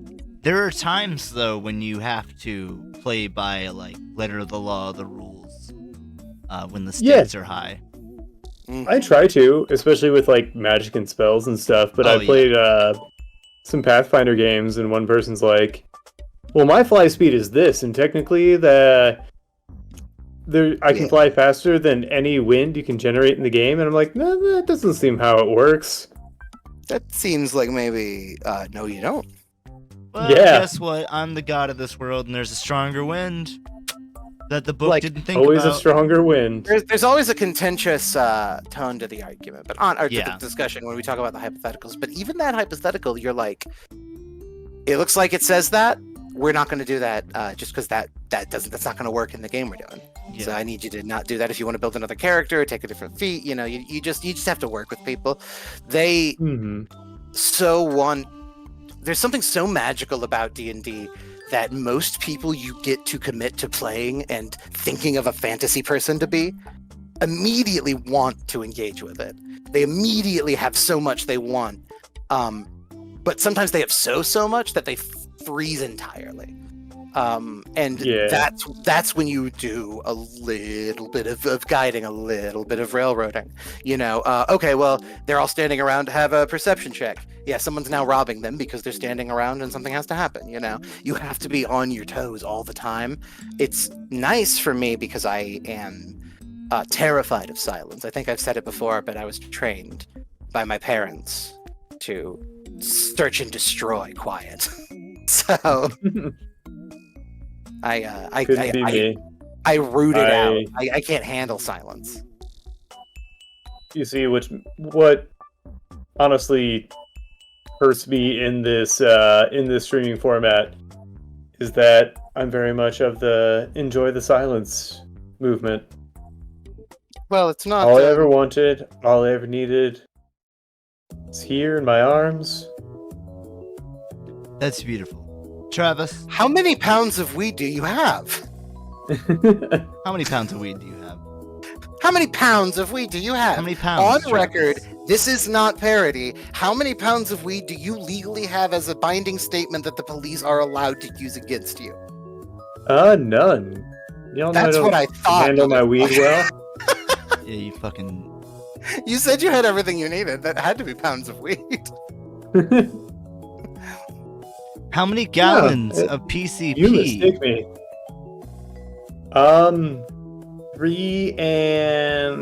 3.5. Okay. No, make that a quarter. Oh. You better take some before the cops come. Stop measuring. Because you're not allowed to have 3.25. Yeah, you only have 3. I was about to say it's Oh. excusable to have 3.5. They might dump a little out, but usually they don't measure after doing that. Travis, They measure by halves. I get it. yeah, that's time. It's been They time come in for a while. halves. Yeah, you didn't. What are you getting yours in? I don't get any, officer. I mean, sheriff. Officer was my father. Sheriff Woody. Howdy, howdy, howdy. But Travis, that's been time for a bit. I was just letting you get more color in. Right on. Well, here it is. Yeah, tell me about it. So this is an arsenic corrupted jasper, able to fully lean into the toxic nature and lethally poison those they come in contact with. Very cool. And also Bumblebee, so I give them a stinger on their head. Because I Jasper uses love the it. big old head for their weapon. Yeah, I thought that was really cool. I love it. Great job. Thank you. Um, How much do you love it? that depends. What would they call them? Bumblebee Jasper. Okay. I wasn't sure, so I had to ask. They all go by Here- their Here's my mineral Bumblebee names. Jasper. It's in. It's The in the way general. that you use it. Bring you up to 1850. Clown, where did you send this? The general chat of Jimmy's Hitman's? World. Oops. Minecraft is where I put it. One sec. Here is my Bumblebee Jasper. Wow. It's amazing. I know. Let me save it real fast. I know. I impress even me. I gotta keep it forever. And then here's some graffiti of the word testament I did after having time to finish because I'm not a slowy Joey. And I'm not saying anybody else is, but I'm not one.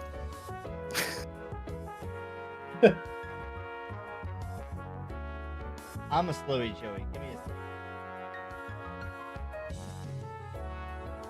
I'm a slowy Joey. Even though it's not my name. The pill's not part of it. What? It should be. It's bad for education, good for something else.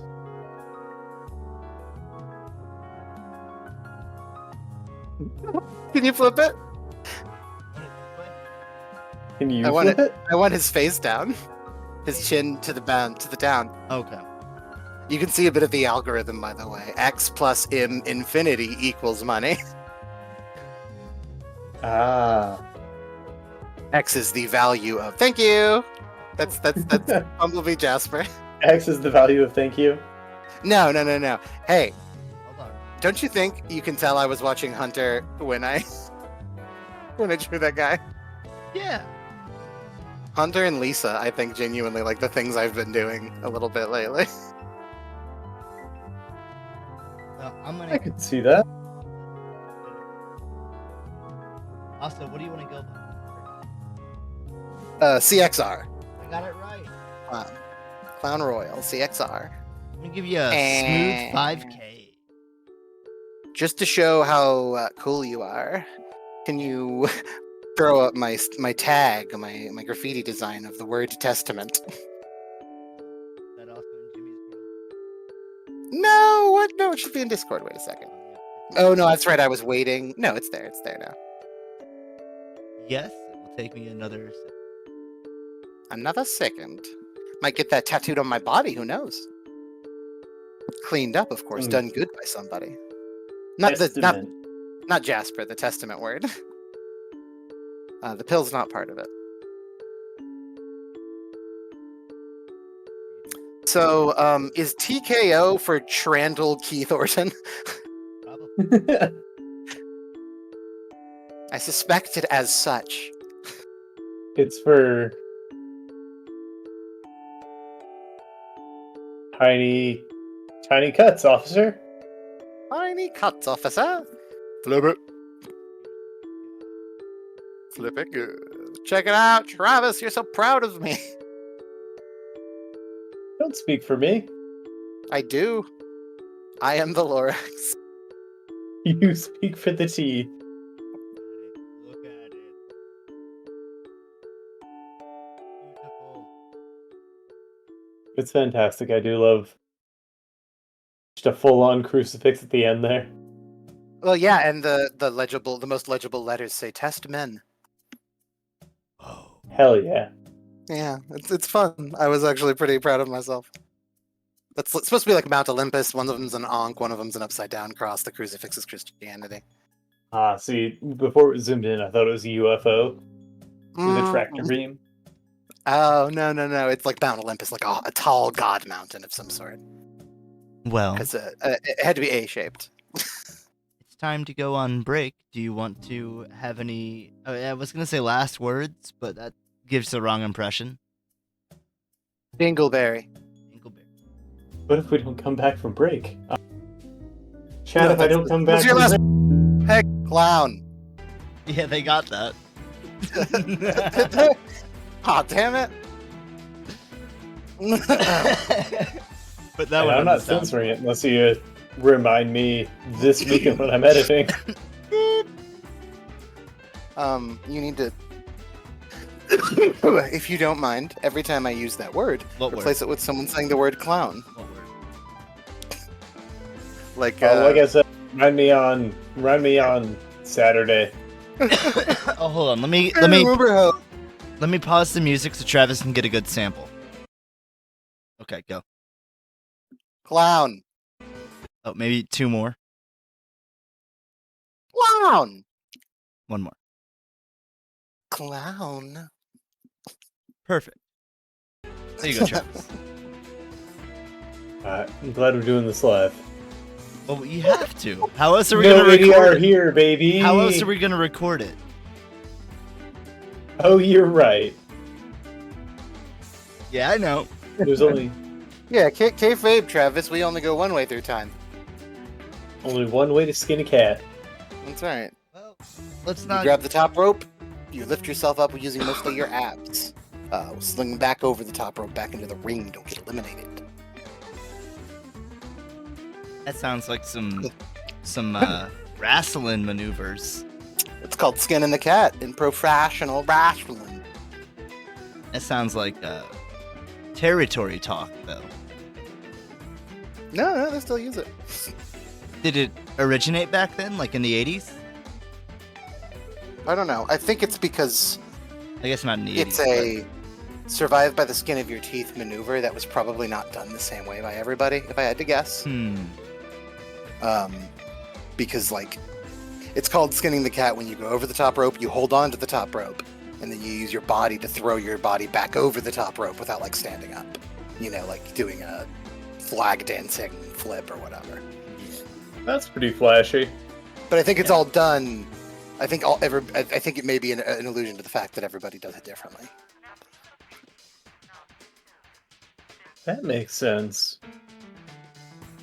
That's just a guess, though. I just know a lot about wrestling, so I can make it sound like I know what I'm talking about.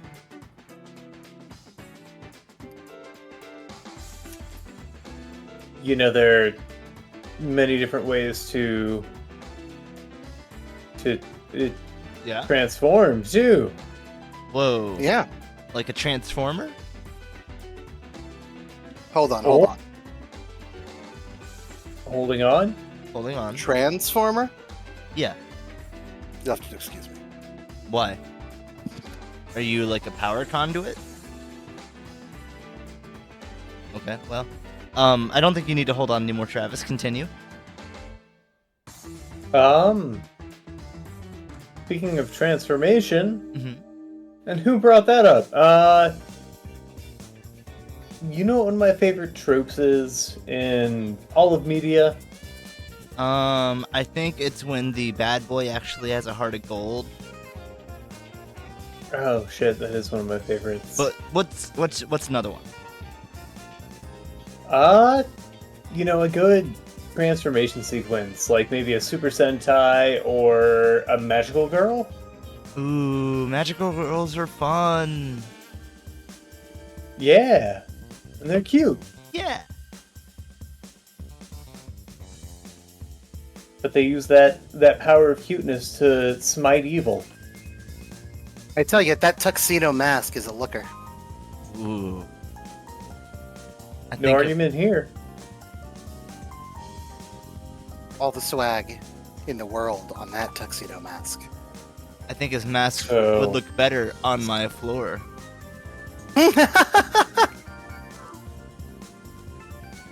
No arguments here. I also think you should fuck tuxedo mask. What the? Was yours? What? That's too I'm much. sorry, did I jump too far ahead? That's way too. I also think that tuxedo mask should store his mask on your bedroom floor. No, it doesn't have to be the bedroom. It could be any floor. Oh. Sorry, Yeah. your voice implied bedroom pretty hard. No, it's just Aaron can be trusted, and once somebody is debonair and secretive as Tuxedo Mask to be able to trust him. Yeah. Let your mask down. Your hair? You've heard the country I'm gonna song. It's like an emotional vulnerability thing. Anyway, we're doing a magical girl thing. Yeah. Magic girls in the 80s. Mirikuru romansu, bam bam. Like back in the time of, you know, Big hair? Big collars? yeah, big hair, Cyndi Lauper. Cocaine. Nachi, flaming hot Doritos. Let- Dabbing. What's the song? Let Me On. Before you go. Take on Me. Mmm. Da-da-da-da-da-da-da-da-da-da. Yeah. Oh, I played MGS5. Banger soundtrack. David Bowie, New Wave. They had No Bowie in they it. had Kavinsky. open top cars and I multiple will say, 80s tales. is my favorite type of cars, actually. All right, let's talk more about the 80s after this. Clown, can you start us off? Yeah. You want- 7. How long do you want? 6. Travis, how long do you want? Quick, Travis. 5. How long? How long? Give me 45. 45, okay. 45 on the clock. 3. 15. 2. 14. 1. 13. Draw. Whew, that was close. Nice. Got a little dicey there. What else do you like about the 80s? Or like New Wave. I like the hover like- cars. Oh Yeah, yeah, I wish they had kept up with those. The hover, I wish they worked on water, but I wish I Still was a working little on bit that. taller. I wish I was a baller. I wish I had a Shot girl caller. who looked good. I would call her. What would you call her? I miss having a rabbit in a hat with a bat. Oh, well, you For a could. baller. You could get those are material possessions. It's pretty easy to obtain. I wish I was like 6'9". I mean, you can't get that. You can get some platforms. Maybe I put feel it like there was a into your, time maybe put it into your feet. when I Wish by Skila was the soundtrack for every children's movie that released for like a year to 2 Yeah, years. we really straight. do go through those like media times. Yeah. It's a fun song though. Yeah, I really got it. I put it on. I have a playlist called Certified Hood Classics, which is any song people are likely to recognize and have a reaction of some sort to. Huh. It's not as cut and dry as it sounds, but it's got things like Gone Guru, which Aaron and I recognized from Dead Rising, and we would often pog at each other long before pogging was a thing. Yeah. Whenever it came on, and You got Don't No, stop believing. I actually don't have You Don't Stop. Hootie Voodoo on there. You got I don't. That's on my Halloween playlist though. They can share. They can. No, you I got was the song saying I from had- Mercenaries on there. The Oh No. I don't. Mercenaries too. That's the song from the bad one. I'm afraid. That's the only Um, good thing that came out of it. Um, You can thank half the budget on marketing. perhaps the best a cappella song I've ever heard. A cappella is like really grating to me most of the time, and like I liked that meme song from the commercial quite a bit. Oh yeah, it was super catchy. It had like a boop boop boop boop boop boop beat to it. Real oompa beat. Yeah. I'm a mercenary, you ain't got a prayer, you owe me. Oh me. Heard it 1,001 times on G4. Yeah. And then to end it off with the big chorus, like the choir. Oh, no, you didn't. It was very fun. Oh no, you didn't. That is the kind of moment that comes along rarely in most mediums, but comes along like on a daily basis in pro wrestling. If you're tuned into all pro wrestling, something like an absurd, catchy meme song having a chorus revealed to sing the well-known part or something. Mm-hmm. Very, very pro wrestling. I don't know if it's quite in the same vein, but I did see a clip back in, I think, 2018 of Rancid playing Ruby Soho for Ruby Soho's entrance. Yeah, she did not And win. that It was a was sick match. that was just magical, because I've always loved Rancid, and I got so I close love to buying Ruby a Soho by shirt. extension. I actually love Ruby Soho and Rancid by extension, but Out Come the Wolves is a classic album. That Oh is yeah, it's so- an amazing album. It's got Maxwell Murder, which has one of the I don't- strongest like punk bass lines ever. I don't know that I've actually paid that much attention to the bass in Maxwell Murder. Oh my god, they got this amazing bass solo where it's just it. Oh yeah, fucking yeah, okay, shreds. that sounds familiar now. Yeah, it is like the closing era of punk even being punk, and like there's still punk in that at that time, you know, not them, but like anything. And that I'd album say it's is like the so- closing era of like punk being defined as punk, but punk's still alive and well. Well, what I mean is like the song's just very earnestly and openly using ska beats and not as a fun bouncy version of it the way that they will Damn it, I lost my train of thought because I saw there was a chat. I'm going to read Carly's chat. Carly Ray Romano says, Journey to the End of East Bay starts out with a sick-ass bass line. But, I mean, like... It's raw and progressive and inclusive, overtly and textually, is all I'm saying, in a way that punk and punk-affiliated music sometimes fails to be as it becomes popular. And Rancid's well-known. Yeah. Though that is, I think... And then it became pop-punk, which traded the horn section of ska for angst. Because all the pop-punk is built off of ska song structure. Yeah, I mean, you can trace most good music back to... No, ska existed way back then. Rancid was part of ska, part of the second wave ska scene. I mean, I know. I was just saying you can trace most good music back to reggae somehow. Yeah, that's where dub came from, which became dubstep. Which greatly influenced any and all industrial sounding music to come. Oh, absolutely.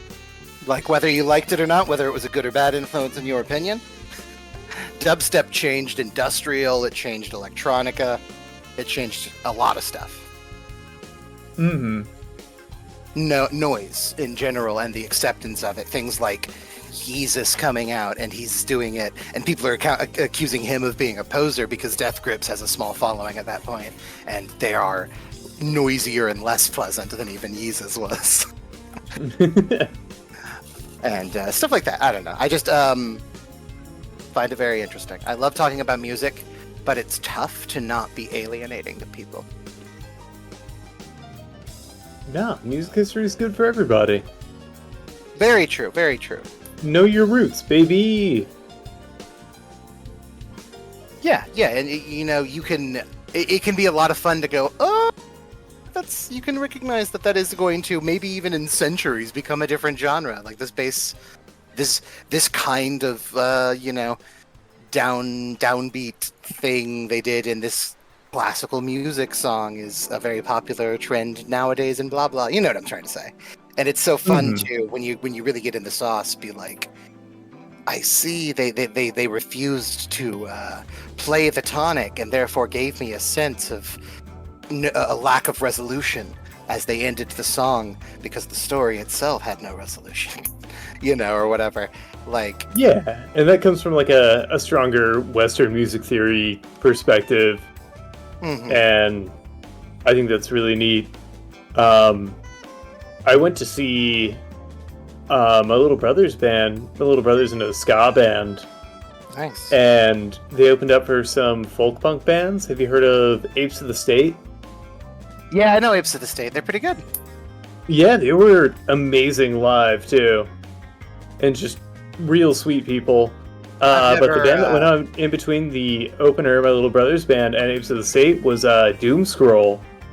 And so they do folk punk with a, like the drummer has a tambourine on their kit, and one of the lead singers plays mandolin, but they also got like washboard and everything. And so the way I would describe it is like Ren Fair music you can mosh to. Nice. And it was... I was reading a whole Reddit thread about hardcore shows and stuff the other day that made me think of you. Oh, yeah? There was just a guy said that he took his wife to a hardcore show, and she said that it was adorable, the way people, etc., etc. Like she genuinely, in a non-condescending way, thought it was really cute and fun, the things they did at their hardcore shows. Yeah, I mean, it's like a very genuinely accepting crowd, especially at like a folk punk show. Well, it was palpable there. You're going to forgive them. What's that? Like I said, they're going to hit you and you're going to forgive them. That makes sense that a lot of those people are going to be chill. Yeah, and at this venue, like, there's no stage, so the pit's very self-regulating, so as not to destroy the equipment of the people you're moshing to. Right, that makes sense. I know, but there were still people crowd surfing and hanging from the rafters, literally. Wow. Easy there, yeah. Charlie. It was wild. That sounds really cool. The only folk punk show I've gone to is you were there. I think we went to Days and Days. And, And Leftover the guy Crack. in Days and Days got like alcohol poisoning or like his liver shut down that night, and he couldn't drink anymore. The Show Me the Blueprint, the album about quitting like drugs that he made or that they made after, happened after the show I went and saw because he could not drink anymore, or he would die. So Okay, because he was pissed drunk when he came out on stage, but still hit every lyric like without fail. Carly, no, Carly. It's all right. Everything is as it should be. He was plastered. Apparently had alcohol poisoning. Apparently the liver damage was severe enough that he couldn't keep drinking anymore. Like after that show, he had to go to the hospital and then quit drugs after because of that, which is pretty cool. Don't do more. I told you not to do that one. More would be even more that one.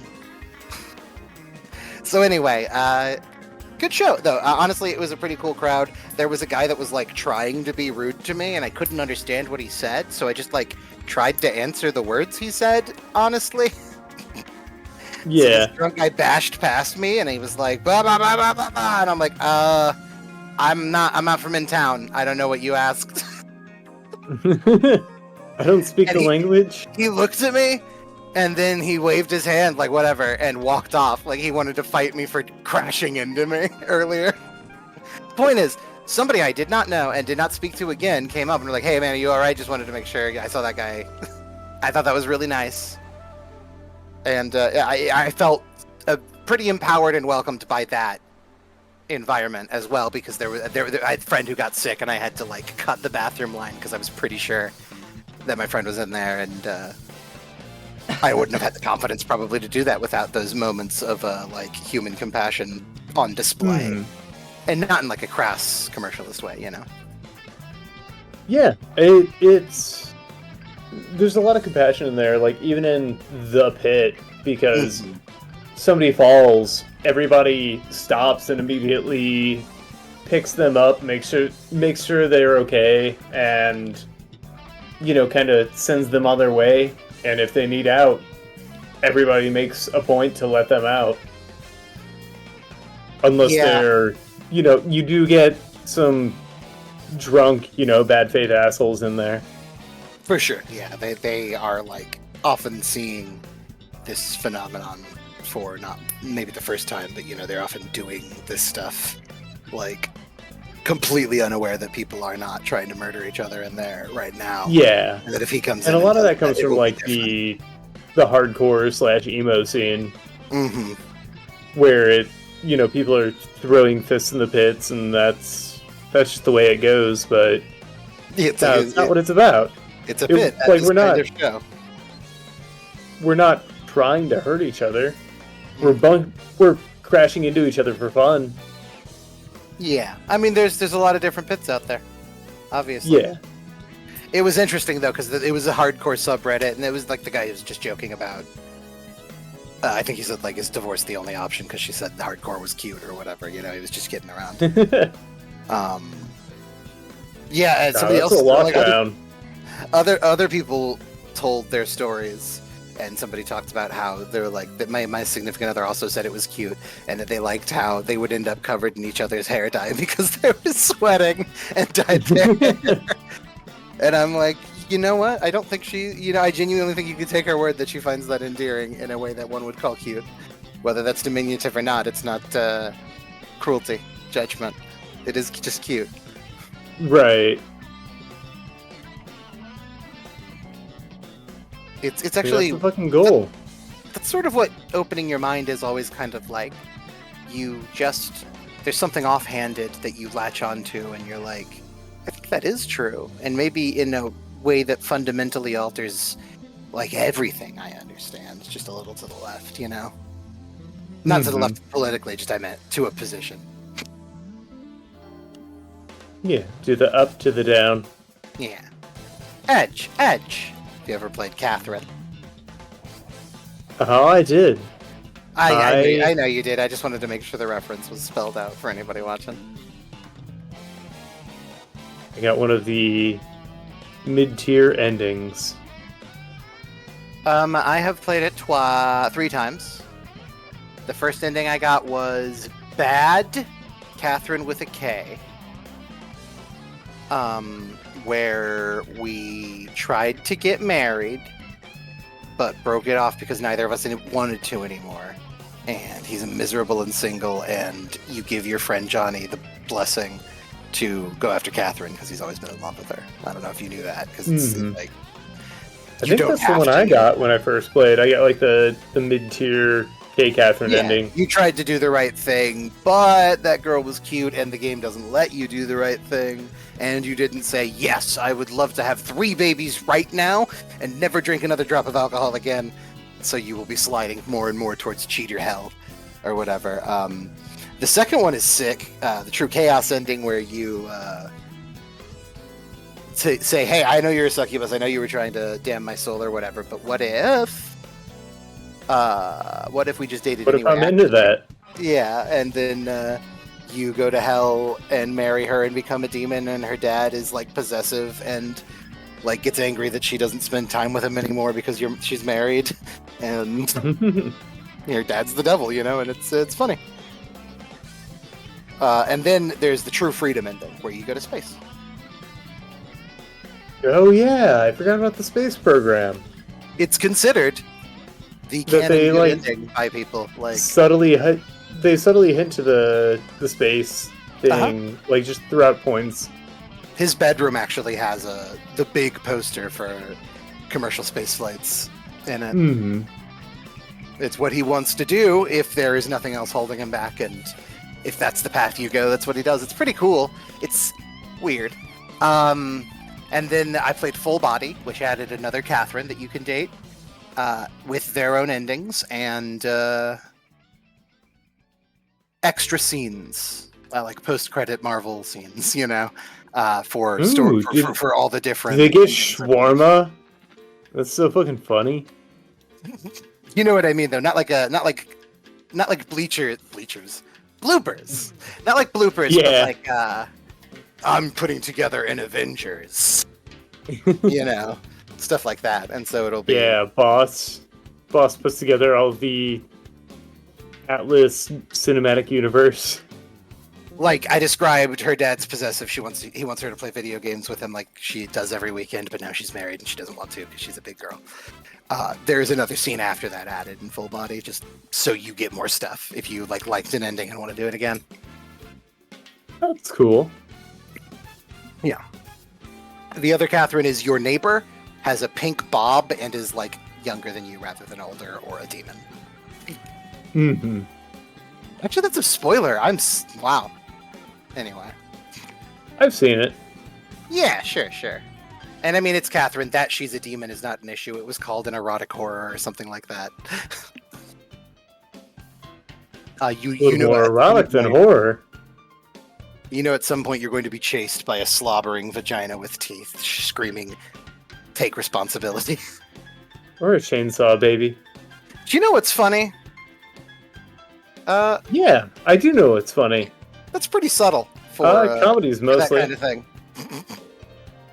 Honestly, what, you got to take responsibility from a the pussy chasing you, flying space-brained vagina? Yeah. I think that's honestly, for a video game, really subtle. Especially for the time. Yeah, like it is multiple things at once, which a lot of people feel like that can't exist. It's the fucking no. It has to be one thing. They meant to say one thing. Indiana Jones wasn't a professor. He was a robber colonialist, and I'm like, well, he's both of those things, or whatever. You know what I'm saying? The media takes that have to be so spicy as to get traction have genuinely rotted or never developed so many brains at this point that you get media literacy is dead.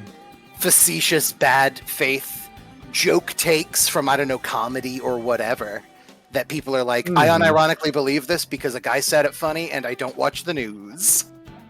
Yeah, I wonder if cracked writers ever regret what they have wrought. After Hours was like the epitome of that stuff too. They had that show where they would sit around in a diner And yeah, I genuinely loved it, but I loved the comedy show aspect of it. well, yeah, they were not. It was presented really well in that series, actually, because they had like a running thing where they would see who had the best answer to this silly pop journalism, pop literature, what was actually bad.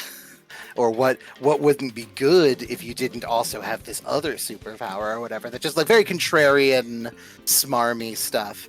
They do it really well because like they're trying to ruin the superhero the most or whatever to see who pays for lunch or whatever the fuck they do. Mm-hmm. And that helps some. And also they're funny. There's actually a podcast Soren Bowie and Daniel O'Brien do now where they film themselves sitting in chairs and they talk about movies. Oh hell yeah! Yeah, I follow it on TikTok. I've never actually watched it, but there's a bunch of funny little takes where he talks about, for example, they talked about the movie where Nick Cage thinks he becomes a vampire, and so he tries to like drink people's blood and stay out of the sun and stuff because Nick Cage really, really thinks he's a vampire. It's like an 80s comedy, and it's like a black comedy, and they were just saying that like it was not pitched. His character does, or Nick Cage does? His character. That's thinks important. He's a real life vampire and drinks people's blood and murders them to do so. Like to live the vampire life or whatever, but it's a comedy about how he's, crazy, and it's kind of funny that he thinks Dracula from movies currently and children's media is what a vampire is. Like that's the gag, Yeah. Sort of what we do in the shadows, in that they fuck up people in that show all the time because they are creatures of the night. Mm-hmm. And honestly, what we do in the shadows owes a lot, speaking of creatures of the night, to Rocky Horror Picture Show in terms of freak insider media cinema, where like the vampires and what we do in the shadows are so wonderfully universally outsidery in the same sort of way like the X-Men were so able to go from like we are fun guys who all happen to get together with the letter X to allegory for racism to allegory for like other bigotry and stuff like that. And it's got a similar thing where like I don't know, there's I think a truth in it that it makes it flexible. But I like, for all that it's become, I don't know, weird, a whole thing. I do love, I don't know, legacy media interpretations. The thing that made me a comic book fan was knowing how many different Spider-Man there could be if you were to refer to Spider-Man, and that all those things inform things. It's why I like to watch wrestling too, because that guy, when he kicked that guy there, he did it as a secret nod to the fact that he was a Bret Hart guy and he was a Chris Jericho guy, whatever. You know what I'm saying? Like, yeah, I it's love like the idea of kind of like quintessential characters. Mm-hmm. Yeah, commedia dell'arte. Kind of boiled down more than they are like specific characters. It's commedia dell'arte. Is that what you just said? Yeah. Both pro wrestling and even to a degree, fighting games are great about that. Like, there's muscle grappler, fat grappler, big grappler. There's fat spam projectile guy. Like, they're all very similar. You've got chargers. You've got usually charging boxer and things like that. Yeah, exactly. And I love fighting games. So I've always enjoyed it. E-Honda, but never got good at E-Honda. Well, whenever you come over again, we ought to play. I love Honda, and he's, I think, represented best in the new Street Fighter. I think he's actually super charming in that game. That's good to hear. I don't think he's dry at all. He's very... Maybe it's just because I've watched an entire sumo sports anime since I last played Street Fighter, but like I like him so much in this game. He has so many fun movements. He's that sort of boisterous sportsman-like pleasant that you often see in like fantasy, like Goku is, but with the deep winter man voice, And he's like, there's a lot of that showmanship in actual sumo wrestling. Yeah. And it's so endearing to watch actual sumo wrestlers, because like these are such devoted people, and we don't really have that here in the States, because like our devoted sports people are concussed into incredible pain, and also just like there's an aggressiveness that maybe sometimes you see it in sports where they're willing to act a little silly, but you don't see it as often. Yeah, I mean, I know what you're saying. I think it's a grass is greener situation in a lot of ways. A real professional sumo, like, can only go out in a kimono and shit. Like, there are problems with every way of doing things. I do love the sport of sumo, though, now, which I did not before. And something I didn't really understand, and probably is why I like Honda more, is that it has a extremely stuffy old person reputation in Japan, because it's extremely traditional and still technically like a religious rite. And so it's like church and politics to a lot of younger Japanese people. You know, they don't care about sumo. And I watched the anime Hinamaru Sumo, which I recommend to anybody that has any tolerance for sports anime. It has the structure of like the Dark Tournament, because that turns out it was based on sumo. You have a team of people, and you tally wins. Which I've always been a fan of. COTF6 just popped in with a repeated cat log. What is that called? Juzo Pop Cat. That's a choir of cat bops. Yeah. Anyway, I've been watching. I just started an anime today on recommendation of a friend called Shangri-La Frontier. And it's it's an it's not like an isekai, but it's an immersive video game kind of thing. You know, your dot hacks, your sword arts, but I hate they're not. to break it to you, but that's an isekai. They're not trapped, is the difference. Oh, well, they are in dot hack. Yeah, but like it's just that's the setting, but they're not trapped. I mean, I understand, like, isekai has something. Usually, every other in a video game traps them in the video games through some machination. Mm-hmm. And so in this one, they're not. But it's a lot of fun, because it's full immersive VR. The main character likes playing what are called trash games, which are just games that don't utilize the technology very well. Are they are they actually called shit games? Are they called? They're called trash games. At least that's what my subtitles told me. That's what do they say kusoge? I couldn't tell you. That's fine. Kusa is just like, the swear, and gay for game. That's what Gotcha. That's what they call it in the speedrunning community, because the bad games running community started in Japan, I think. They call it could very well be. I'll have to keep an ear out next time I watch it. But one last thing, they have an event called Kuso Grande. I just wanted to say that, where they run. Oh, that sounds like fun. That sounds like a luchador event. Yeah. Anyway, go ahead. But he likes playing trash games, but then he jumps onto the newest kind of, AAA MMO, and this isn't trash. Starts customizing himself out, and he's like, "Hey, this is pretty good," but he kind of underestimates the game, because he overestimates his abilities for taking, being able to handle these really shit controls. I like the idea that he's been playing these fucking Euro Winter Flash games where you shoot the basketball into the hoop, and then he's like trying to log on to WoW, expecting to beat everyone in the world. Well, it's like he's been playing WoW, and then he jumps onto what's a game with really smooth, easy controls that's easy to look at, unlike WoW. Session like Skate Horizon. Genshin Impact.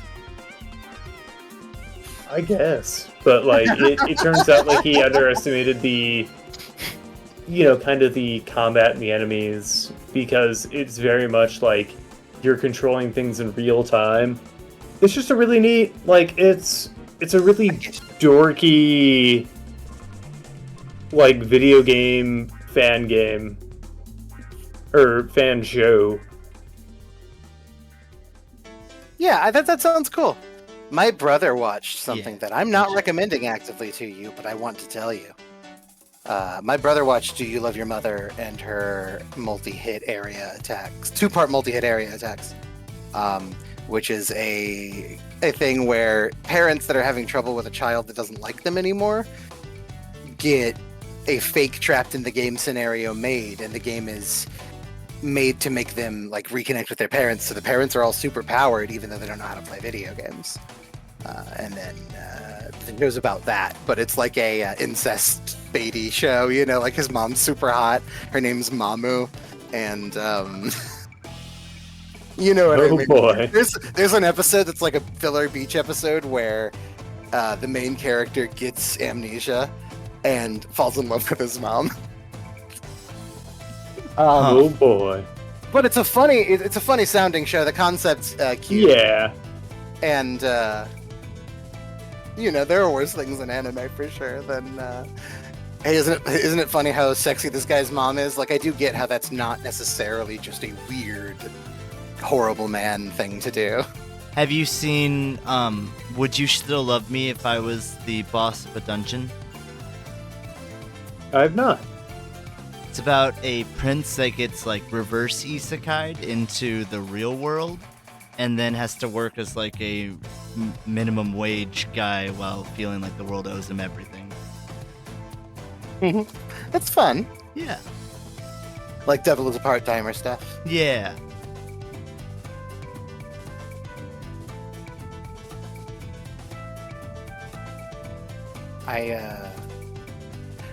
I love any media that's got like a rich world or magic system or categorization system, like clans or houses or whatever. I'm kind of a sucker for that stuff. I love Homestuck because you could talk about the implied canon of Homestuck for hours and hours without ever touching on anything that was ever written or said definitively, and it would be interesting to me, I mean.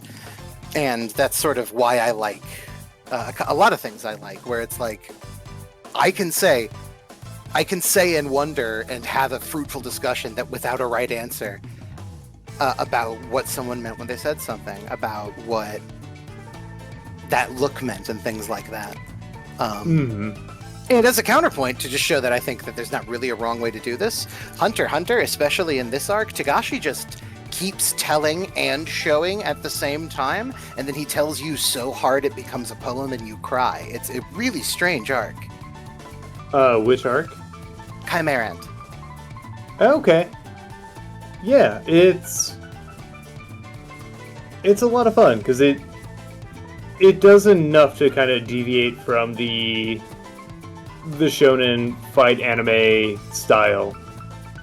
It does, I would say, everything in its power to turn to keep the interest of a shonen anime audience on an intensely psychological and personal story. He gets so deep into the psyches of the characters in the Chimerant arc, and it turns out there are like reasons for it. Like, he did it really smartly and clearly planning to do it the whole time. And I don't even want to talk about all the stuff because everyone should watch Hunter x Hunter. Everyone should watch all of it. It is a masterpiece in my opinion.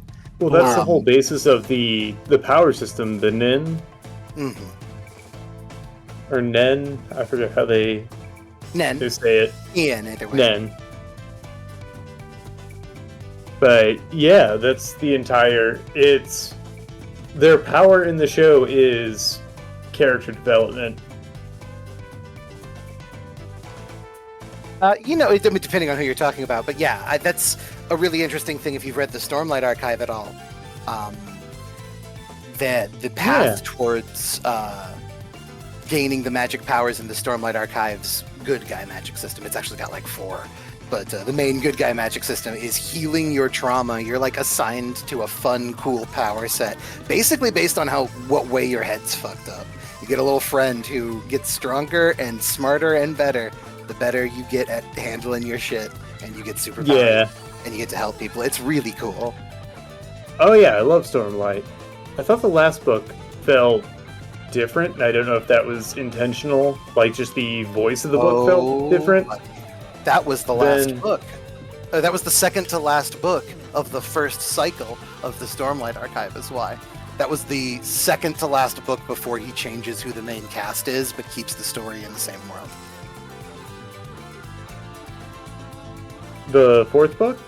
Yeah, he's doing 1 through 5 as one setting, time skip, and the secondary characters from the first half of the series become more primary, and the primary more secondary. Ooh.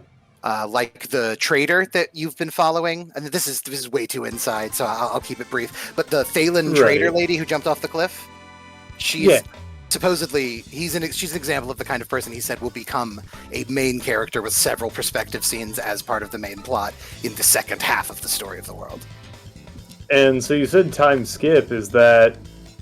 I guess that denotes that we're not going to get like just the same story from different perspectives. I don't think so, no. I don't mean like a time shenanigans thing. I just mean that he's going to have something massive happen around, or after the end of 5 that redefines the world long enough for you to want to jump out and back in when things have settled down, if that makes sense. I don't know what he's going to do. Like, he hasn't said it and I'm being coy. He's saying there are 2 cycles in one tetralogy or whatever. 10.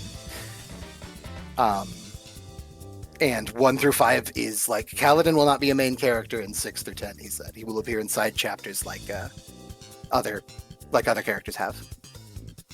That'll be neat. I mean, he's a superhero now. Like he's Superman showing up. It makes sense that he just exists now in the world. Right. Love this drawing. What is the prompt again? Oh, you're doing I gotcha. You're doing the magical girl. Yeah. Yeah. I lost it for a second and I was just like, who's this motherfucker that's gonna kick some ass? Let's see if that fills in right. I like the sample they use. If you're familiar with the Jet Set Radio soundtrack, the future soundtrack, ready to kick some ass. I love that sample. Yeah. It goes into my head all the time, and I don't know. I feel its texture, and I toss it over a river and see if it skips. Yeah. I know I've told Aaron about it, but have you ever listened to Too Mellow's Sounds of Tokyo To? I don't know. I don't think so. It's a fan-made remix album of Jet Set Radio music. Oh, cool. And Too Mellow is just incredible. Professional video game music developer. Just does some really cool stuff with stuff they're obviously a fan of. Mm-hmm. Yeah, the Bomb Rush Cyberfunk soundtrack did a wonderful job of being a different but spiritually similar vibe to Jet Set Radio. Oh, yeah. It was really cool. Just hitting all those old school hip-hop vibes. Yeah, it pumped up some things, and it really does feel like different while you still feel that same, yeah, I'm fucking jamming and grinding and fucking the place. Mm-hmm. Like, I actually had never, because I was a sheltered little child, I had never heard Dragula until I played Jet Set Radio Future. There's a level. I didn't know that was on JSRF. Yeah, it's in the future. It's in the future soundtrack. In the story mode, you jump over to America before the 2 gangs meet and join together. And when you play the first level in America as Beat, the guy with the boombox, it plays Dragula for that level.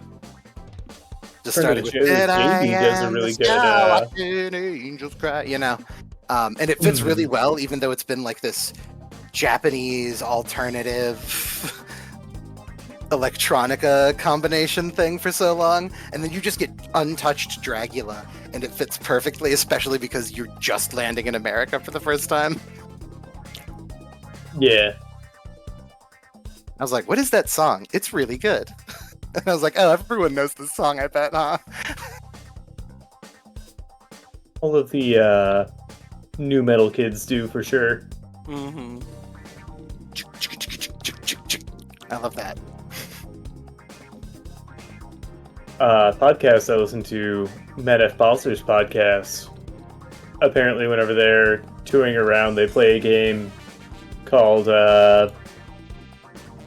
Limp Bizkit. this or Dragula, and they try and find a song where where you pick whatever song you'd rather get rid of, and they try to make it a tough choice between whatever song they pick and Dragula. Yeah. That's a fun game. Yeah. Travis, I've got one for you. Oh yeah? Mambo number 5 or Dragula? I'm gonna say Mambo number 5. I know it's Wait, okay. No, are you I'm gonna say keeping or Mambo number eliminating? 5. I'm getting rid of Okay, forever. Okay. Eliminating Mambo number 5. The Mambo number 5 is really fun at the beginning, and then it is one long, interminable chorus. The trumpets. Yeah. That's fine enough. At least they're jamming then. Most of it's just the women's name over and over again, novelty song stuff. The flow he has at the beginning before he's just singing women's names is really fun. Yeah. Get a buzz like I had last week. Fun stuff. I agree though. They did a Make Some Noise on Dropout, That's fun. where they did a song. It was Lou Bega's Rutabaga in My Stew. That was really incredible. Is this It was the one of episode, the off-book people. I forget his name. this the episode where he did the Nine Inch Nails Goldilocks, or is that a different episode? It was a similar episode. I don't think it was the same episode. It was The only episode that makes was the noise of rock. that was Really Ross good. Bryant. I think that was the one with Wayne Brady. This is one with Oh, that one both had of Wayne the- Brady, yeah. original off the book people and the third one who joined them in the first Make Some Noise the musical. Oh, cool. I forget his name because he's only been in those 2 episodes. I don't know most of their names, to be honest. I've only even seen part of Fantasy High and part of the space one that Aaron likes. Starstruck. Starstruck. A Starstruck Odyssey. It's pretty cool. It's pretty cool, to be honest. Okay, I'm going to do another or Dragula for you. Live in La Vida Okay. Loca or Dragula. Dragula for sure. Oh, fuck that. No way. Okay. Are you just doing any song, or is there a theme? Any song. Yeah, any song, but it needs to be tough. Oh, It's like Split the Room and Jackbox. You want it to be conflicted. Party Hard. Yeah, Party Hard easily for me, for the record. I know. I'll get rid of Dragula. Okay. No! I'm gonna dig through you and burn through you and slam in the back of you. Yeah, I just knew that was gonna be one that Travis would pick. Yeah. Oh yeah, I mean think it's so. it's too tied into my heartstrings. Now I gotta find. Oops, I Did It Again or Dragula. Ooh. Big thanks to the Britney Whatever Spears was maybe my first big celebrity crush, unless you count Ooh. Aussie. Kimberly from Power Rangers. I do. Okay, then I'm getting rid of Oops, I Did It Again. Okay. Woo! How about Dragula or Poison? Oh, Poison. I'm gonna have to think about this. This is like that abortion movie. Fuck. I'm trying to remember who sings it. Britney Spears. I thought that's what you said. Oh, that's so. That- Are you talking about Spears. Toxic? Toxic. Toxic. No, I was- Sorry, not toxic. You were talking about poison. Doom, digga, digga, digga, digga, digga, doom. I gotcha. That girl is poison. Yeah. Okay. Poison's a better song, but I'd still get rid of it. It All right, doesn't. I got it just one. doesn't have a space You in the got one for zeitgeist that yourself? I need to protect. No, not for me, for you two. Oh, okay.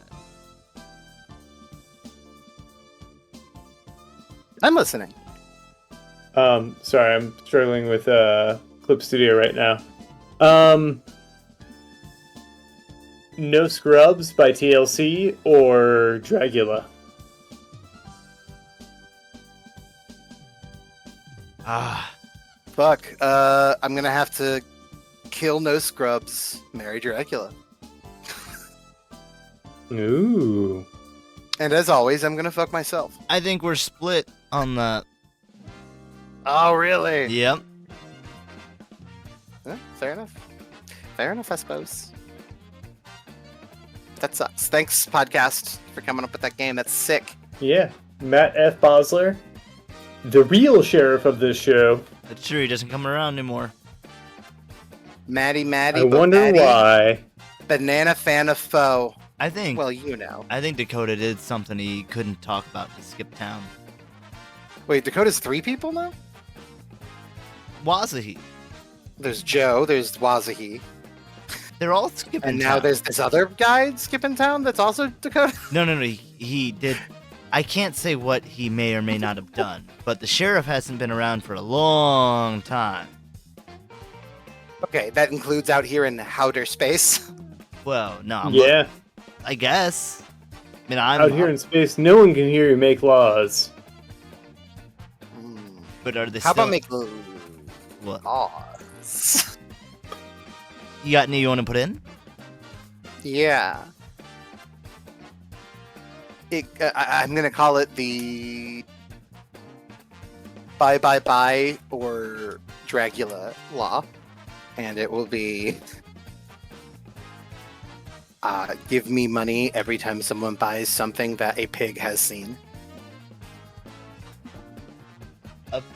What constitutes a pig? Not a hog, just a pig, domestic. Okay. But any pig, not just one specific pig. If it's been witnessed by a pig, everything the pig's eye touches is my kingdom. or rather, I get royalties from. How much? How much royalty? Yeah. Oh, like 5%. Ooh, wow. Okay, that's a little steep, but Start lower, I beg you. I mean, I can't make the rules. We all do here. It's space. Space is very Outer democratic space. in that everyone makes rules, laws. In space, no one can ask how you vote. I am a little put off that none of you asked what I was wearing today. What were you wearing? Nothing. today? I'm nude. Yeah. I just have a little. I could see. Yeah, I didn't want to make the audience uncomfortable. Well, so now I've just been hanging out here nude, aside from my little space bubble helmet. This font really puts the penis in punish. Like, it looks like punis. Even with the H, it really looks punisy. Hit you with my panussy. You and me You're gonna have to finish this and rest of this episode. Sabu We gotta go. Mafi. Oh. I was panussy enough to get him out of there. Oh, how about Pinocchio-sy? My pussy? You're Pinocchio-sy. Sorry, what? Oh, whoa. I ain't got no ropes to hold me down. I gotta go again. That's how I feel with the treatment I'm receiving. No ropes, it's freedom. Yeah, you don't shoot ropes anymore. No one tells you about ropes. I think you're just not trying. I think you need to go to the store and get some boots. And then- Here, let me try to spell it out to you in song. Alright, well, I'm finished. A long, Here's long my time 80s ago. magical girl. Hell yeah.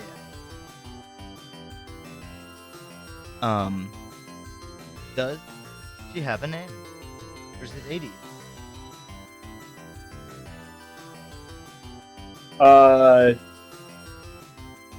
This is Mosher Lilith, part of the Mosher squad. Nice.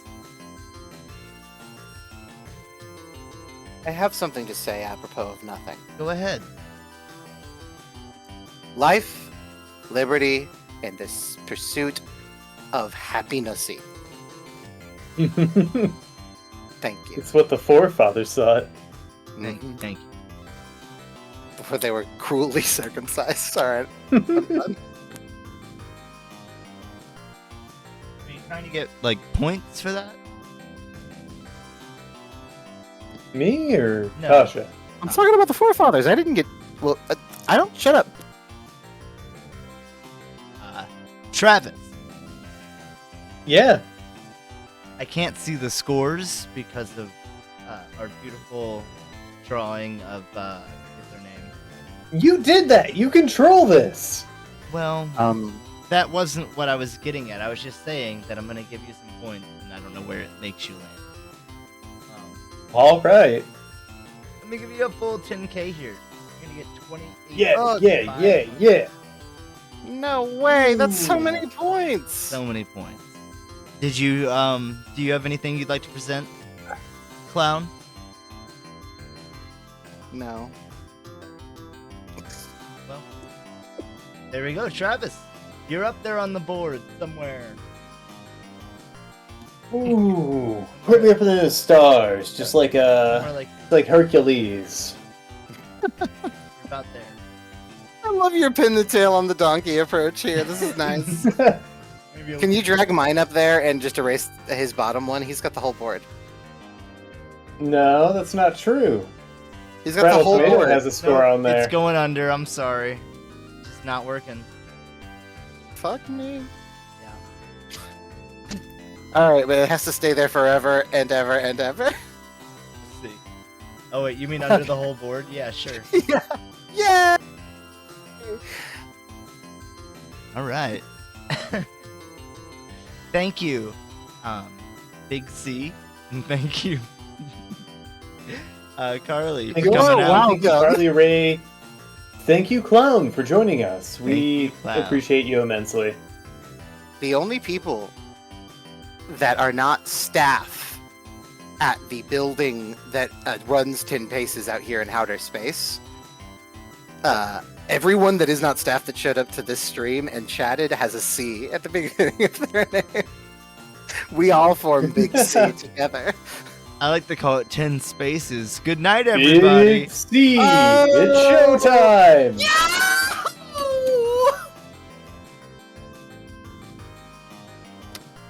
Who But would you until like then, let's get some A's, B's, D's, and F's out there in the chat next time.